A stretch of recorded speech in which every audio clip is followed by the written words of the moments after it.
ஒரு ஊர்ல ஒரு ஆள் இருந்தான். அவனுக்கு ஒரே ஒரு மகள். அவளை நல்ல இடத்துல கட்டி கொடுக்கணும்னு ஆசைப்பட்டான். அதுக்காக மாப்பிள்ளை தேடிட்டு இருந்தான். அவன் கொஞ்சம் வசதியான ஆள். அதனால நிறைய பேர் வந்தாங்க. இருந்தாலும் ஒரு நல்ல குணமுள்ள மாப்பிள்ளையா இருக்கணும் அவன் எதிர்பார்த்தான். அப்படி இருக்கணும்னு தொடர்ந்து முயற்சி பண்ணான். கடைசியா ஒரு 3 பேர் கிடைச்சாங்க. அந்த 3 பேர்ல யாரை தேர்ந்தெடுக்கிறது, இதுதான் அவனுக்கு வந்த குழப்பம். இந்த நிலைமையில ஒரு பெரியவரை தேடி போனான்.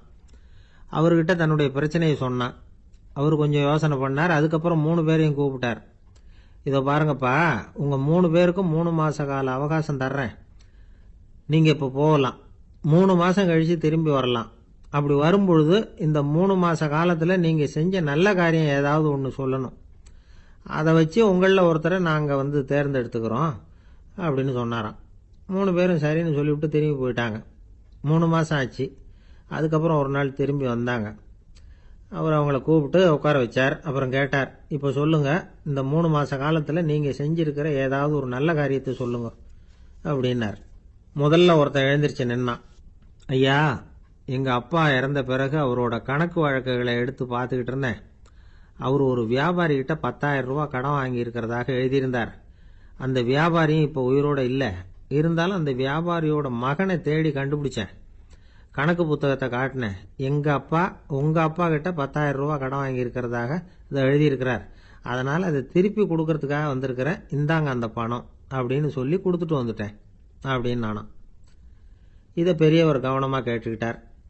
அதுக்கப்புறம் 2வது இளைஞன் எழுந்திருச்சான். ஐயா, நான் போன மாசம் ஒரு நாள் ராத்திரி வேளையில ஒரு காட்டுப்பாதை வழியா எங்க ஊருக்கு போய்கிட்டு இருந்தேன். அந்த சமயத்துல அந்த வழியா வந்துகிட்டு இருந்த ஒரு வழிபோக்கர்கிட்ட 4-5 திருடர்கள் வம்பு வளர்த்து அவர்கிட்ட இருந்த பொருளை எல்லாம் கொள்ளையடிச்சுக்கிட்டு இருந்தாங்க. நான் உடனே ஒரு குச்சியை எடுத்துட்டு ஓடினேன். அந்த திருடர்களை அடிச்சு விரட்டினேன். பொருளை எல்லாம் மீட்டு அந்த வழிபோக்கர்கிட்ட ஒப்படைச்சேன். அவரை பத்திரமா அழைச்சிட்டு போய் அவர் வீட்டில் விட்டுட்டு வந்தேன் அப்படின்னு நானும். இதையும் பெரியவர் கவனமா கேட்டுக்கிட்டார். அடுத்தபடியா 3வது இளைஞன் எழுந்திருச்சான். ஐயா, போன மாசம் ஒரு நாள் நான் ஒரு மலைப்பாதை வழியா போய்கிட்டு இருந்தேன். மலைப்பாதை விளிம்புல ஒரு மதகு கட்ட, அது மேல ஒரு ஆள் படுத்து தூங்கிட்டு இருந்தான். அந்த பக்கம் தவறி உருண்டு விழுந்திருந்தான்னா அதில் பாதாளம். அது மலையடி வாரத்தில் போய் தான் விழணும். அவ்வளவு பள்ளம். அது தெரியாம அவன் பாட்டுக்கு தூங்கிட்டு இருந்தான். நான் உடனே அவன்கிட்ட ஓடி போய் குனிஞ்சு அவன் முகத்தை பார்த்தேன். அப்பதான் புரிஞ்சுது, அவன் ஏற்கனவே எனக்கு தெரியும். அவனை எனக்கு நிறைய கெடுதல் பண்ணியிருக்கிறான், இடைஞ்சல் கொடுத்தவன். இருந்தாலும் ஐயோ பாவம்னு நினைச்சு அவனை எழுப்பி பாதுகாப்பா வேற ஒரு இடத்துல படுக்க வச்சுட்டு வந்தேன் அப்படின்னு நானும். பெரியவர் இதையும் கேட்டுக்கிட்டார்.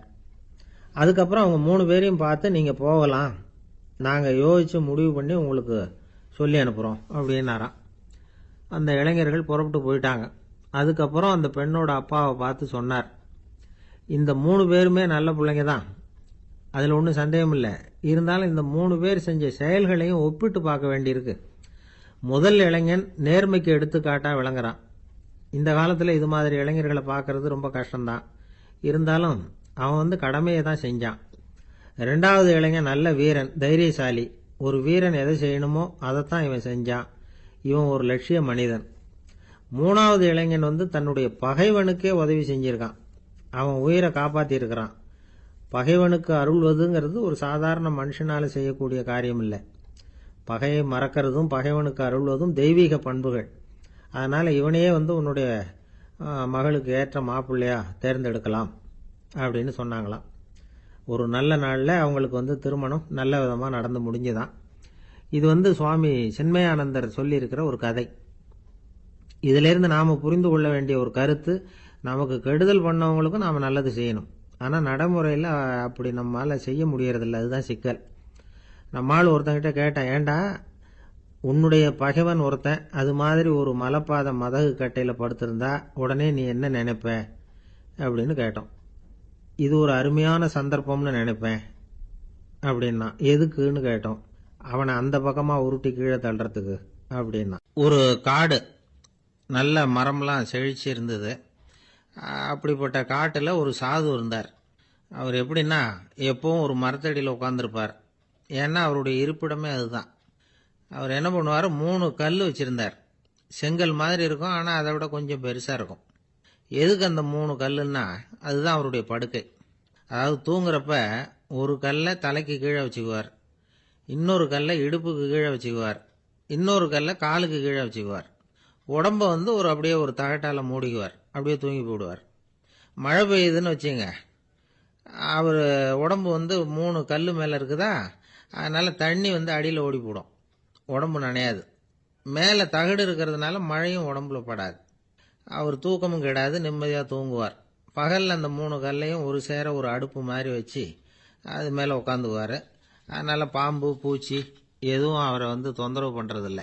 அது பாட்டுக்கு நகர்ந்து போயிடும். அவர் பாட்டுக்கு நிம்மதியாக இருப்பார். யாராவது எதையாவது கொண்டுகிட்டு வந்து கொடுத்தா அதை வாங்கி சாப்பிடுவார், அவ்வளவுதான். ஒரு நாள் அந்த நாட்டு அரசன் காட்டுக்கு வேட்டையாட வந்தான். அந்த வழியாக வந்தப்போ இந்த சாது படுத்திருக்கிறத பார்த்தான். பரிதாபப்பட்டான். ஐயோ பாவம், இவர் இப்படி இந்த கல் மேலே உடம்ப வச்சுக்கிட்டு தூங்குறாரு, என்ன பாடுபடுவார். இவரை நாம் வந்து அரண்மனைக்கு அழைச்சிட்டு போய் சுகமாக நிம்மதியாக இருக்கிறதுக்கு வழி செஞ்சு கொடுப்போம், அது ரொம்ப நல்லாயிருக்கும் அப்படின்னு நினச்சான். அப்படி நினச்சிக்கிட்டே அரண்மனைக்கு வந்துட்டான். அதுக்கப்புறம் ஒரு பல்லக்கையும் 2 சேவகர்களையும் காட்டுக்கு அனுப்பி அந்த சாதுவை மெதுவாக இங்கே அழைச்சிட்டு வந்துடுங்க அப்படின்னு சொல்லி அனுப்பி வச்சான். இவங்க போய் அவர்கிட்ட விவரத்தை சொன்னாங்க. எனக்கு என்னத்துக்கு அரண்மனை வாசம் அப்படின்னார். இருந்தாலும் மன்னர் உத்தரவு, நீங்கள் அவசியம் வரணும் அப்படின்னாங்க இவங்க. சரின்னு சொல்லிவிட்டு வேறு வழி இல்லாமல் புறப்பட்டார். புறப்படும் பொழுது என்ன பண்ணாருன்னா, மறக்காமல் அந்த 3 கல் ஒரு தகடு அதையும் எடுத்து பல்லக்கில் வச்சுக்கிட்டார். என்னத்துக்கு இதையெல்லாம் எடுத்து வைக்கிறாரு அப்படின்னு சொல்லி அவங்க யோசனை பண்ணாங்க. இருந்தாலும் அதை பற்றி ஒன்றும் கேட்கல. பேசாமல் அவரை அழைச்சிட்டு போய் அரண்மனையில் விட்டுட்டாங்க. அரசன் ஓடி வந்தான், வரவேற்றான், அறுசுவை உணவு படைச்சான். அவர் படுக்கிறதுக்கு தங்க கட்டில், பட்டு மெத்தை, இப்படி எல்லாம் ஏற்பாடு பண்ணி வச்சான். இங்கே படுத்து ஓய்வு எடுத்துங்க அப்படின்னு சொல்லிவிட்டு அவன் பாட்டு போயிட்டான். மறுநாள் காலையில் வந்து பார்க்குறான், சாது படுத்திருக்கிறார். எப்படி தெரியுமா, அந்த பட்டு மெத்தை மேலே 3 கல்லையும் வச்சு வழக்கம் போலவே அது மேலே படுத்திருக்கிறார். அதுக்கு மேலே தகடு. அரசன் பார்த்துட்டு அதிர்ச்சி ஆயிட்டான். என்ன சுவாமி இப்படி அப்படின்னா. சாது சொன்னார், எனக்கு வந்து தேவையும் இல்லை குறையும் இல்லை, எல்லா இடத்துலையும் எனக்கு ஒரே மகிழ்ச்சி தான் அப்படின்னார். மகிழ்ச்சிங்கிறது தங்க கட்டிலேயோ பட்டு மெத்தையிலேயோ இல்லை, அது வந்து மனசில் இருக்கிற ஒரு விஷயம். உண்மையான மகிழ்ச்சிக்கு வழி வந்து மனப்பக்குவம் அப்படிங்கிறது அந்த அரசனுக்கு புரிஞ்சுதான். இந்த காலத்தில் ஒரு சாமியார், அவரை தேடி ஒரு சீடன் வந்தான். என்னாச்சு தெரியுமா, சுவாமி எனக்கு நிம்மதி வேணும், அதுக்கு என்ன வழின்னு கேட்டான். சாமியார் நிமிர்ந்து பார்த்தார். அப்புறம் சொன்னார், நீ ஏகப்பட்ட பேர்கிட்ட கடன் வாங்கியிருக்கிற, அதையெல்லாம் திருப்பி கொடுத்தாதான் உனக்கு நிம்மதி கிடைக்கும்னார். இவனுக்கு ஆச்சரியம். அது எப்படி சாமி, அவ்வளவு கரெக்டாக நான் கடன் வாங்கினதை கண்டுபிடிச்சிங்க அப்படின்னா. உனக்கு கடன் கொடுத்து சாமியாராக போனதே நான் தான்ப்பா, அதனால தான் இந்த கதிக்கு வந்தேன். என்கிட்டயே வந்து நிம்மதிக்கு வழி கேட்குறிய, அதுதான்டா வேதனை அப்படின்னாராம் அவர். என்னுடைய நண்பர் ஒருத்தர், அவருக்கு ஜாதகத்தில் நம்பிக்கை உண்டு. அவரே ஜோசியமெல்லாம் பார்ப்பார். என்ன சார் இந்த காலத்தில் இதையெல்லாம் நம்பிக்கிட்டு இருக்கீங்களேன்னு கேட்டா, உங்களுக்கு ஒன்றும் தெரியாது சார், இந்த உலகத்தில் ஒவ்வொருத்தரும் அவங்கவுங்க செய்கிற நல்லது கெட்டதுக்கு தகுந்த பலனை அனுபவிச்சே தீரணும்பார். அது மட்டும் இல்லை, ஒருத்தன் செத்துட்டா கூட அவன் செஞ்ச பாவ புண்ணியங்கள் கூடவே போயிட்டு இருக்கோம்பார். அது எப்படி கூட போகும் அப்படின்னு குதர்க்கமாக கேட்டால், அதுக்கு அவர் ஒரு கதை சொன்னார். அது ரொம்ப சுவாரஸ்யமாக இருந்தது. ஒரு ஊரில் ஒருத்தர் இருந்தாராம். அவர் ஜோசியம் பார்க்குறதுல ரொம்ப கெட்டிக்காரரு. ஒருத்தருடைய தலைமுடியை மட்டும் அவர்கிட்ட காட்டினா போதும், அதை மட்டும் பார்த்துட்டு அவருடைய ஜாதகத்தையே சொல்லிவிடுவாராம். அப்பேற்பட்ட திறமை. அந்த ஆள் ஒரு சமயம் கன்னியாகுமரி கடற்கரைக்கு போயிருந்திருக்கிறார். அங்கே கரை ஓரமாக ஒரு மண்டை ஓடு கிடந்திருக்கு. அதை எடுத்து பார்த்துருக்கிறார். அந்த மண்டை ஓட்டை வச்சுக்கிட்டே அதோட ஜாதகத்தை அலசியிருக்கிறார். இந்த மண்டை ஓட்டுக்கு ஒரு ஆசாமி வாழ்க்கையில் ரொம்ப கஷ்டப்பட்டுருக்கிறான், நிறைய கஷ்டத்தை அனுபவிச்சிருக்கிறான், அது தாங்க முடியாமல் தான் கடலில் விழுந்து தற்கொலை பண்ணிகிட்டு இருக்கான் அப்படிங்கிறத அவர் கணிச்சுட்டார். இருந்தாலும் இந்த மண்டை ஓடு இன்னமும் அனுபவிக்க வேண்டியது பாக்கி இருக்குது அப்படிங்கிறதையும் அவர் உணர்றார். அது சரி, ஒருத்தன் வந்து உயிரோடு இருக்கிற வரைக்கும் தானே நல்லது கெட்டதை அனுபவிக்க முடியும், செத்ததுக்கு அப்புறமும் பாக்கி இருக்குன்னா அதை எப்படி அனுபவிக்கிறது. இந்த மண்டை ஓட்டுக்கு இன்னும் கொஞ்சம் பாக்கி இருக்கு அப்படிங்கிறது அவருக்கு புரிஞ்சதே தவிர அதோட அர்த்தம் என்னங்கிறது அவருக்கு சரியாக விளங்கலை. சரி, இதை இன்னும் கொஞ்சம் விவரமாக ஆராய்ச்சி பண்ணி பார்ப்போம் அப்படின்னு நினச்சிக்கிட்டு அதை தன்னுடைய வீட்டுக்கு எடுத்துகிட்டு போயிட்டார். அந்த மண்டை ஓட்டை ஒரு பொட்டியில் வச்சு பூட்டினார். தன்னுடைய தனி அறையில் அதை பத்திரமா வச்சுக்கிட்டார். தினமும் ராத்திரி ஆனதும் தன்னுடைய மனைவியை பார்த்து, நீ போய் பூஜை அறையில் தனியாக படுத்துக்கோ அப்படின்னு சொல்லிவிட்டு இவர் ராத்திரி 12 மணிக்கு பொட்டியை திறந்து பார்ப்பார். மண்டை ஓடு அப்படியே இருந்ததே தவிர இன்னும் கொஞ்சம் பாக்கி இருக்குங்கிறதுக்கு அர்த்தம் அவருக்கு விளங்கலை. அந்த மண்டை ஓட்டுக்கு இன்னும் என்ன பாக்கி இருக்க போகுது. இப்படியே ஒரு 10 நாள் போச்சு. அந்த வீட்டம்மாவுக்கு சந்தேகம் வந்துட்டுது. நம்ம வீட்டுக்காரர் நம்மளை தனியாக ஏன் தூங்க சொல்கிறார் அப்படிங்கிற சந்தேகம்.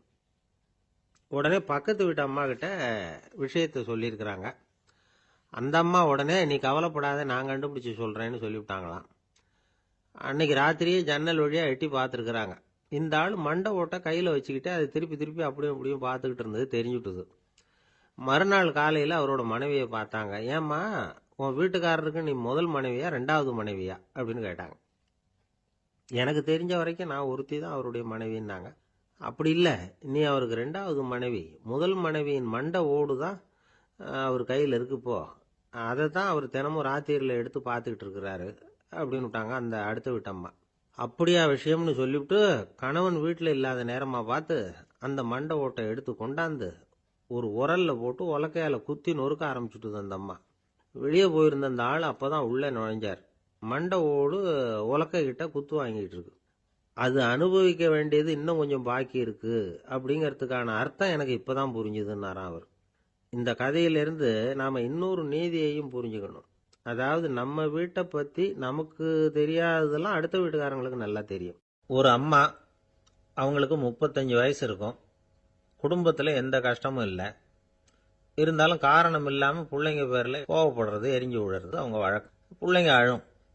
உடனே அவங்க மனசும் சங்கடப்படும். இன்னொரு அம்மா, நல்ல வேலையில் இருக்கிறவங்க, வாரத்துக்கு ஒரு தடவையாவது தலைவலி வந்துடும். இவங்களுக்கெல்லாம் உடம்புல எந்த கோளாறும் இல்லை, மனசு மட்டும் சரியாக இருக்காது. தூக்க மாத்திரை கையில் வச்சுருப்பாங்க. 30-35 வயசுடைய பெண்களுக்கு சர்வசாதாரணமாக காணப்படுகிற மனக்கோளாறு இது. இதுக்கு பேர் மனவாட்டம், டிப்ரெஷன், மனமடிவு அப்படின்னு சொல்லலாம். இந்த நோய்க்கு அறிகுறி என்ன தெரியுமா? மனசில் வருத்தமான உணர்வு இருக்கும். அடிக்கடி அழலாம் போல தோணும். முன்னால எல்லாம் எந்தெந்த செயலில் ஆர்வம் இருந்ததோ அதெல்லாம் குறைஞ்சிரும், அல்லது சுத்தமாகவே ஆர்வம் இல்லாமல் போயிடும். சில பெண்கள் இளம் வயசில் பக்கத்தில் இருக்கிறவங்க கிட்ட கலகலப்பாக பேசுவாங்க, வீட்டை அலங்கரிக்கிறதுல ஆர்வம் இருக்கும். இப்போ அதுல எல்லாம் ஆர்வம் இல்லாமல் போயிடும். எந்த வேலை செஞ்சாலும் சீக்கிரம் களைப்பு அடைஞ்சுடுறது மாதிரி ஆகிடும். நமக்கு யாருமே உதவியா இல்லை, நம்ம எல்லாரும் கை விட்டுட்டாங்க போல இருக்குதே அப்படிங்கிற உணர்வுலாம் உண்டாகும். தன்னைத்தானே குறை சொல்லிக்குவாங்க. நாம் தப்பு பண்ணிவிட்டோம் போல இருக்குதே அப்படின்னு தோணும். குற்றம் பண்ணிட்டதா நினச்சி கஷ்டப்படுவாங்க. பசி இருக்காது, தூக்கத்தில் தொந்தரவு இருக்கும். அடிக்கடி செத்து போடலாங்கிற உணர்வு வரும். தற்கொலை பண்ணிக்கலாங்கிற எண்ணம் உண்டாகும்.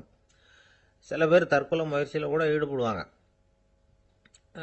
சில பேருக்கு பலவிதமான உடல் வலிகள் இருக்கும், பலவீனம் இருக்கும், சீக்கிரமாக களைப்படைஞ்சு போடுவாங்க. இதெல்லாம் மனவாட்ட நோய்க்கான தன்மைகள். இந்த மனவாட்டம், அதாவது டிப்ரெஷனை 2 வகையாக பிரிக்கலாமா. ஒன்று தானாக உண்டாக்கிக்கிறது, இன்னொன்று எதிர் விளைவை உண்டு பண்ணுகிற அல்லது நரம்பு சம்பந்தப்பட்ட டிப்ரெஷன். தானாக உண்டாக்கிக்கிற மனவாட்ட நோய் இருக்கு பாருங்க, அதுக்கு ஏதாவது சூழ்நிலை காரணமாக இருக்கலாம், அல்லது இல்லாமலும் போகலாம்.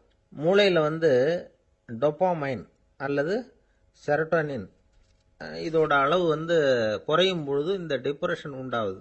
இதுக்கு ஓரளவு பிறவி காரணங்கள் கூட இருக்கலாம். குடும்பத்தில் வேற சிலருக்கும் வரலாம்.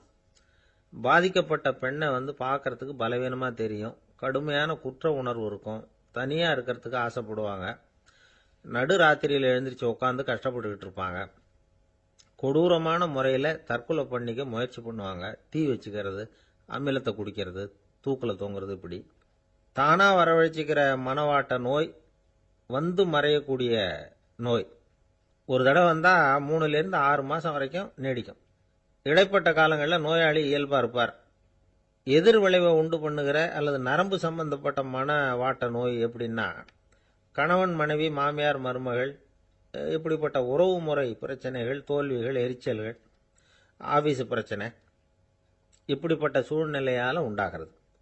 எல்லாத்துக்கும் மருந்து இருக்குது, மார்க்கம் இருக்குது, கவலைப்பட வேண்டியதில்லை, தைரியமாக இருக்கணும். உளவியல் மருத்துவம் இதுக்கு ரொம்ப உபயோகமாக இருக்கும். சில பெண்களை பாருங்கள், அவங்க எதுக்கும் அலட்டிக்கிறது இல்லை. ஒரு அம்மா அப்படிதான் தன்னுடைய கணவனை அழைச்சிக்கிட்டு ஒரு மனநோய் மருத்துவர்கிட்ட வந்தாங்க. டாக்டர், எங்கள் வீட்டுக்காரர் திடீர்னு ஒரு மாதிரி ஆயிட்டார், வித்தியாசமாக நடந்துகிறார், எப்படின்னா, இவர் தன்னையே ஒரு ஒட்டட குச்சியா நினைச்சுக்கிட்டு இருக்கிறார். அப்படி நினைச்சுக்கிட்டு தன்னுடைய தலையாலேயே வீட்டில் உள்ள ஒட்டடையெல்லாம் தொடச்சிக்கிட்டு இருக்கிறார் அப்படின்னாங்க.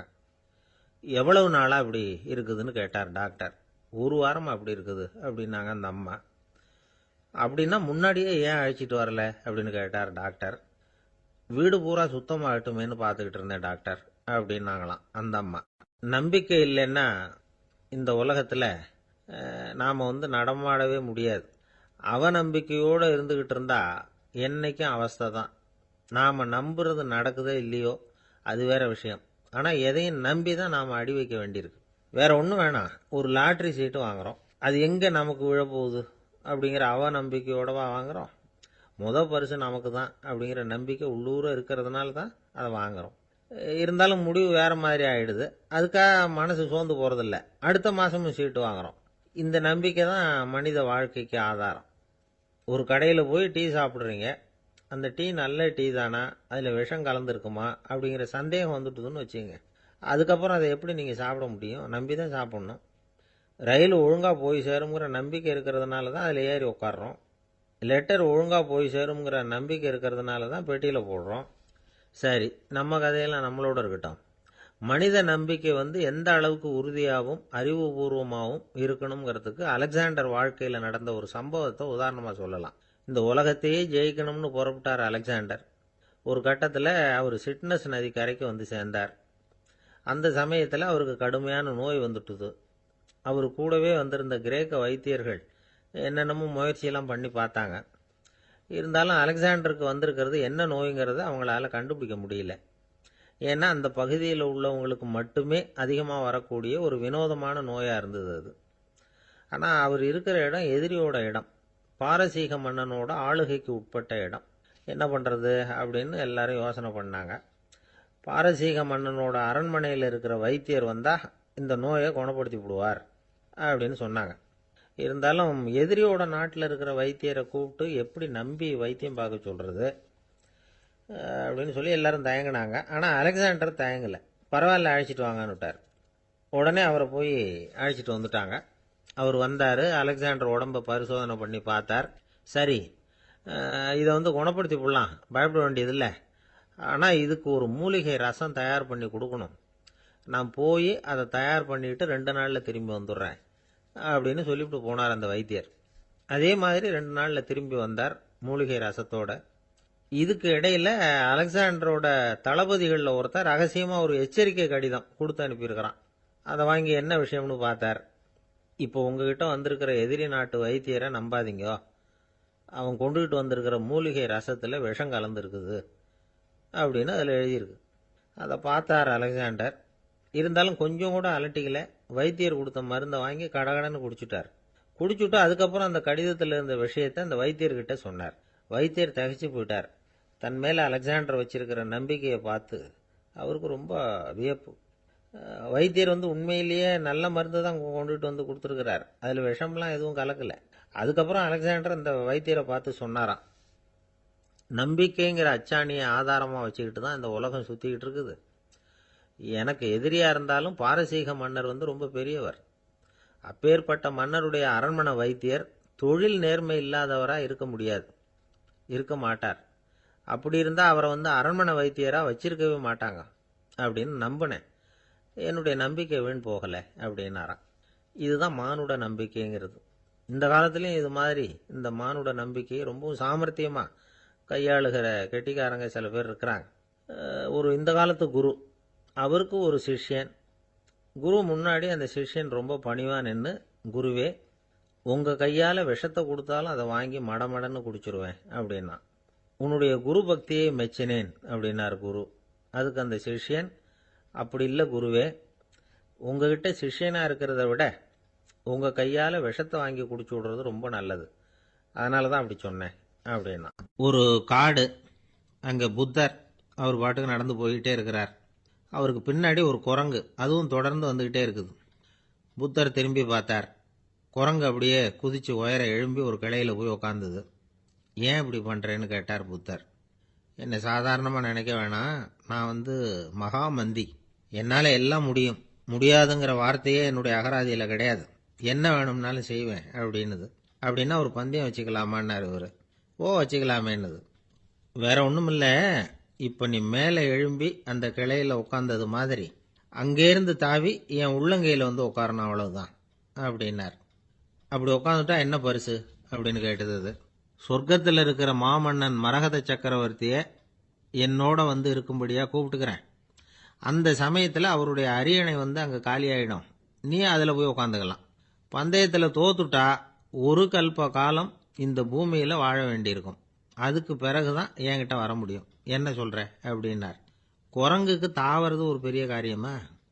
இது எனக்கு ரொம்ப சாதாரண விஷயம், என்ன இப்பவே தாவட்டுமா அப்படின்னுது. சரின்னு சொல்லி உள்ளங்கையை நீட்டினார்.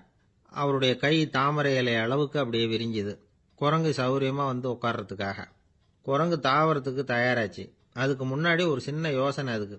இந்த கிளையிலிருந்து அந்த கைக்கு தாவறது எனக்கு ரொம்ப அற்பமான ஒரு வேலை, இது ரொம்ப சாதாரணம், என்னுடைய கௌரவத்துக்கு இது சரியா இருக்காது. அதனால நான் என்ன பண்ண போறேன்னா, இங்கேருந்து கிளையிலிருந்து அப்படியே உயர எழும்ப போறேன்.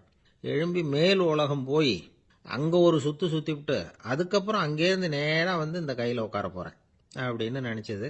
என்ன யோசிக்கிற அப்படின்னார் புத்தர். ஒண்ணுமில்ல, இந்த பாயிரம் பார் அப்படின்னு சொல்லி தாவி உயர போயிட்டுது. கொஞ்ச நேரத்துல வான உலகத்துக்கே போய் சேர்ந்துட்டுது. அங்க போய் பார்த்தா அங்க ஒரு 5 பளிங்கு தூண்கள் இளம் சிவப்பு நிறத்துல நின்றுகிட்டு இருக்குது. குரங்கு நினைச்சுக்கிட்டது, புத்தர்கிட்ட போய் இந்த பளிங்கு தூண்களை பார்த்தோம்னு சொன்னா அப்படியே திகைச்சு போயிடுவார், இந்த தூண்ல ஏதாவது அடையாளம் செஞ்சுட்டு போகணும் அப்படின்னு அந்த இடத்துல மிதந்துகிட்டே நினைச்சுது. உடனே ஒரு தூணில் எழுதிச்சு. என்ன எழுதிச்சுன்னா, ஒரு மகா ஞானி இங்க வந்துட்டு போறார் அப்படின்னு எழுதிச்சு. எழுதிவிட்டு அப்படியே கீழே தாவி வந்து புத்தரோட உள்ளங்கையில உட்காந்துது. எப்படி பார்த்தீங்களா என்னுடைய வேலை? வான உலகத்துக்கே போய் அங்க இருக்கிற 5 பளிங்கு தூண்களை பார்த்துட்டு அதில் நான் வந்த விவரத்தை எழுதி வச்சுட்டு அதுக்கப்புறம் இங்கே வந்திருக்கிறேன் அப்படின்னுது ரொம்ப பெருமையா. அப்படியா அப்படின்னார் புத்தர். ஆமாம், சந்தேகமாக இருந்தால் வாங்க, அழைச்சிட்டு போய் காட்டுறேன் அப்படின்னுது அந்த குரங்கு. அதுக்கு தேவையில்லை, அப்படியே கொஞ்சம் கீழே குனிஞ்சு பார் தெரியும் அப்படின்னார் புத்தர். அங்கே பார்த்தா புத்தரோட உள்ளங்கை தெரிஞ்சுது. நல்லா உத்து பார்த்துது. அவரோட ஒரு விரல்ல அது எழுதிய வாசகம் தெரிஞ்சுது. குரங்கு யோசனை பண்ணிச்சு, அப்படின்னா வானத்தில் நான் பார்த்தது புத்தரோட விரல்களா அப்படின்னு யோசிச்சுது. இதை புரிஞ்சுக்கிட்ட உடனே அந்த குரங்கோட கர்வம் அழிஞ்சு போச்சான். நம்ம மனசு தான் இந்த குரங்கு. மனம்ங்கிறதும் ஆணவம்ங்கிறதும் ஒரு நாணயத்தின் 2 பக்கங்கள். மனம் உள்ளவரை ஆணவமும் இருக்கும். மனம் அழிஞ்சாதான் ஆணவம் அழியும். மனம் அழிய வேண்டும் அப்படின்னு பெரியவங்க சொல்றது இந்த அர்த்தத்துல தான். நம்ம ஆளுங்க சவால் விடுறதெல்லாம் வேற மாதிரி. ஒருத்தன் ஒரு வாய்க்காலை தாண்டுறேன்னு பந்தயம் கட்டி தாண்ட முடியாம வாய்க்காலில் விழுந்து காலை உடைச்சிக்கிட்டு கட்டு போட்டுக்கிட்டு வந்தான். ஏண்டா அப்படின்னு கேட்டாங்க. நான் பந்தயம் கட்டின நேரம் சரியில்லை அப்படின்னா. எப்படிறான்னு கேட்டிருக்காங்க.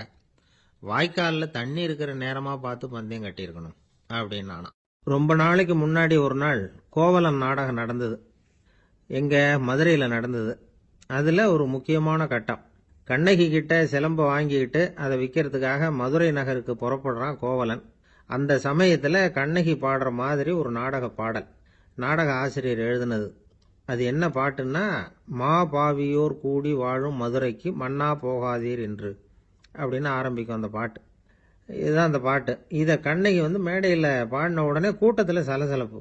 நம்ம ஊர்லயே வந்து நமக்கு முன்னாடியே நின்றுக்கிட்டு மா பாவியோர் கூடி வாழும் மதுரை அப்படின்னு சொல்றாங்களே, என்ன தைரியம் அப்படின்னு எல்லாம் குழப்பம் பண்ண ஆரம்பிச்சிட்டாங்க. மக்கள் சத்தம் போட ஆரம்பிச்சிட்டாங்க. எதிர்ப்பு குரல் அது பாட்டுக்கு வர வர அதிகமாக போட்டுது. கொண்டுகிட்டு வா அந்த நாடக ஆசிரியரை, எழுதுனது யார் அப்படின்னு ஒரே சத்தம், கூச்சல். வேற வழி இல்லை. மெதுவா மேடைக்கு வந்தார் அந்த நாடக ஆசிரியர். 4 பக்கத்திலிருந்தும் கேள்வி கணைகள். மக்களை பார்த்து கொஞ்சம் அமைதியா இருங்கோ அப்படின்னு சொல்லிவிட்டு தன்னுடைய விளக்கத்தை சொல்ல ஆரம்பிச்சார் அந்த நாடக ஆசிரியர். மா அப்படின்னு சொன்னா திருமகளாகிய லட்சுமி அப்படின்னு அர்த்தம். பா அப்படின்னா கலைமகளாகிய சரஸ்வதி. வி அப்படின்னா மலைமகளாகிய பார்வதி. மா பாவியோர் அப்படின்னா திருமகளும் கலைமகளும் மலைமகளும், இவங்க மூவரும் அப்படின்னு அர்த்தம். இந்த 3 பேரும் வாழ்கின்ற மதுரை புனிதம் நிறைந்தது, சகல செல்வங்களும் நிறைஞ்சது. அப்படிப்பட்ட ஊர்ல நான் வந்து அணிந்து கொள்ளும் இந்த சாதாரண சிலம்பை யார் வந்து வாங்கிக்குவாங்க அப்படிங்கிற எண்ணத்தோட தான் கண்ணகி அப்படி சொல்றா. அதை நினைச்சுதான் நான் எழுதினேன். ஆகவே மதுரையை வந்து ரொம்ப சிரமப்படுத்தணும், ரொம்ப மோசமா எழுதணும் அப்படிங்கிற எண்ணம்லாம் எனக்கு கிடையாது. பெருமைப்படுத்தணும்னு நினைச்சுதான் அப்படி எழுதினேன் அப்படின்னு விளக்கம் கொடுத்தாராம். இந்த விளக்கத்தை கேட்டதும் எல்லாரும் ரொம்ப சமாதானம் ஆயிட்டாங்களாம். இப்படி விளக்கம் கொடுத்த அந்த நாடக ஆசிரியர் யார் தெரியுமா? அவர் தான் தமிழ் நாடக உலகின் முதல் ஆசான் சங்கரதாஸ் சுவாமிகள். அவருக்கு நகைச்சுவை உணர்வும் அதிகம். 1920ஆம் ஆண்டு திருநெல்வேலியில் அவர் தங்கியிருக்கிறார் நாடகம் நடத்துறதுக்காக. அவர் தங்கியிருந்த வீட்டில் கொசு மூட்டை பூச்சி அதிகமாக இருந்திருக்கு. அவரால் தூங்கவே முடியல. அவர் அனுபவித்த தொல்லைகள் ஒரு பாட்டாக உருவாச்சு.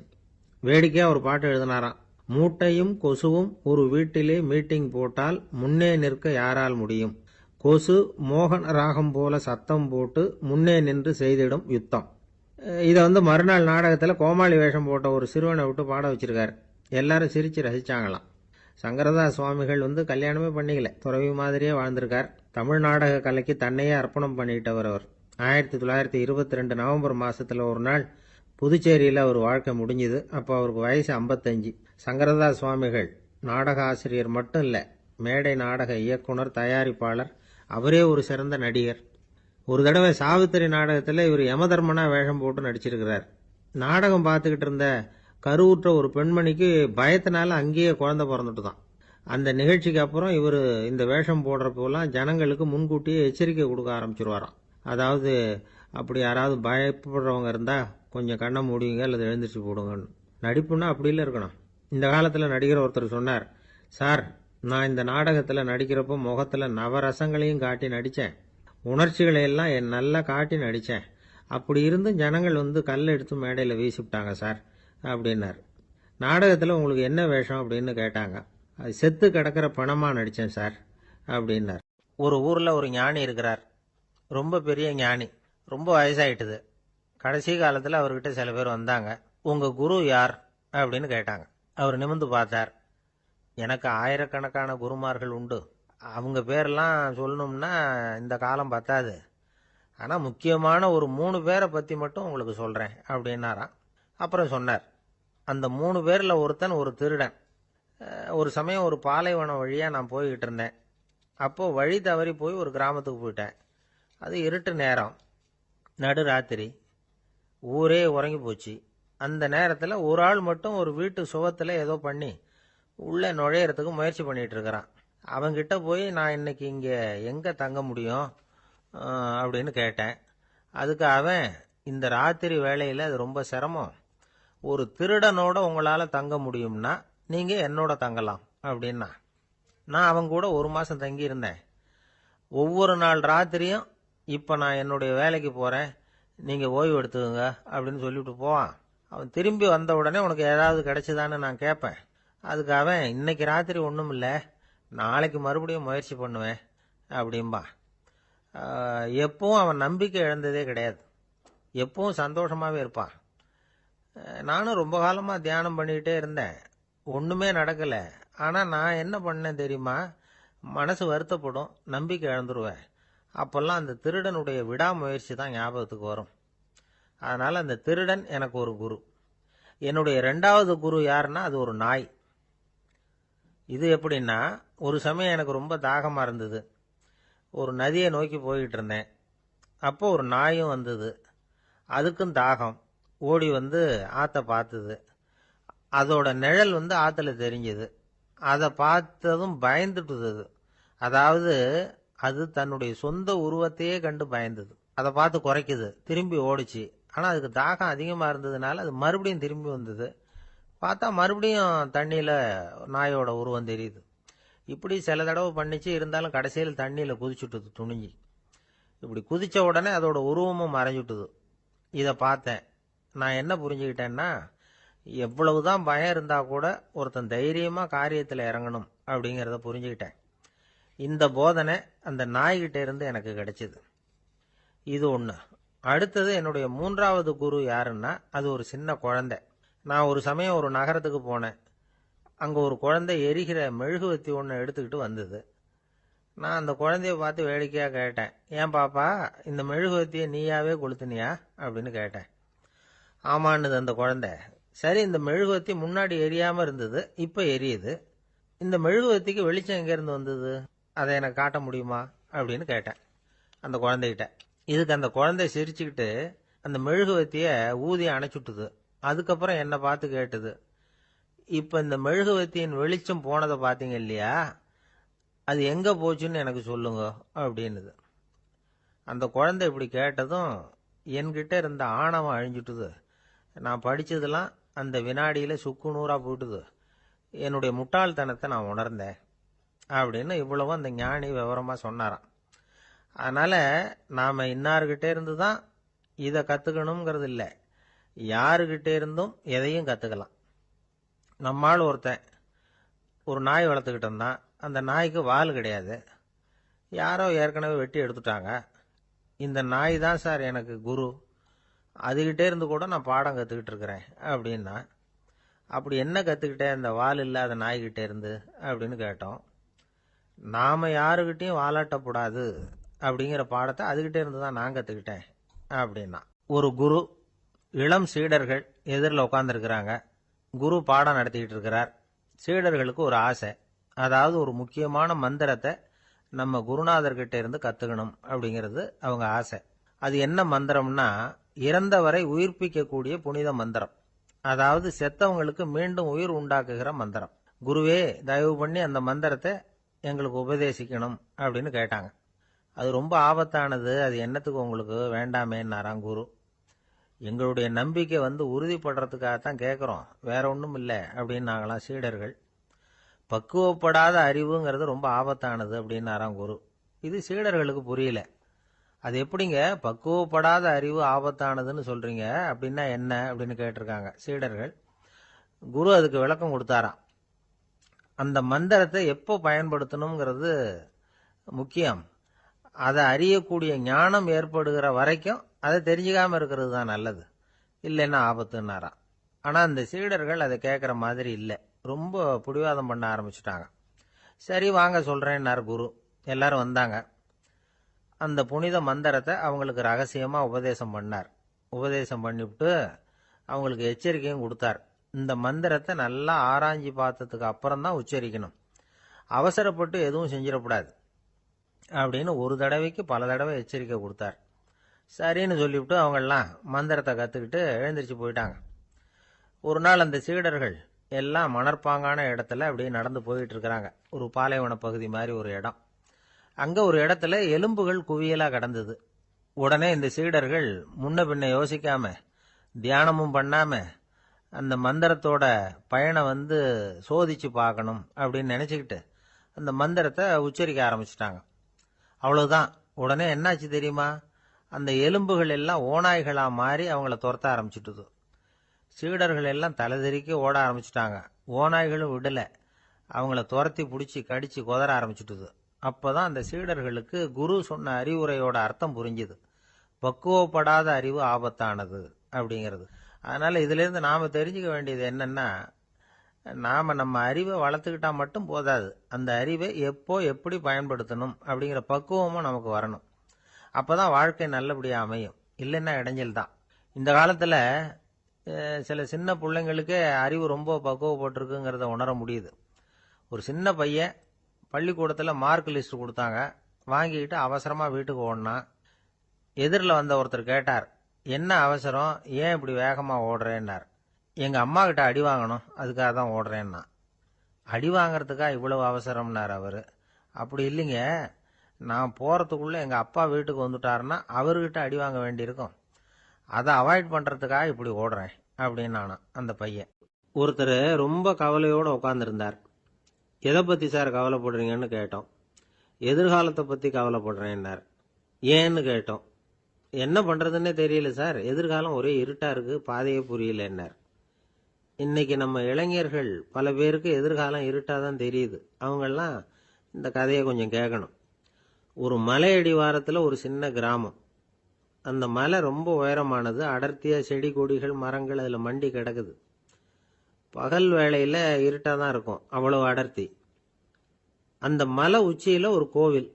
முத நாள் ராத்திரியே புறப்பட்டாதான் காலையில் அந்த கோயிலுக்கு போய் சேர முடியும்.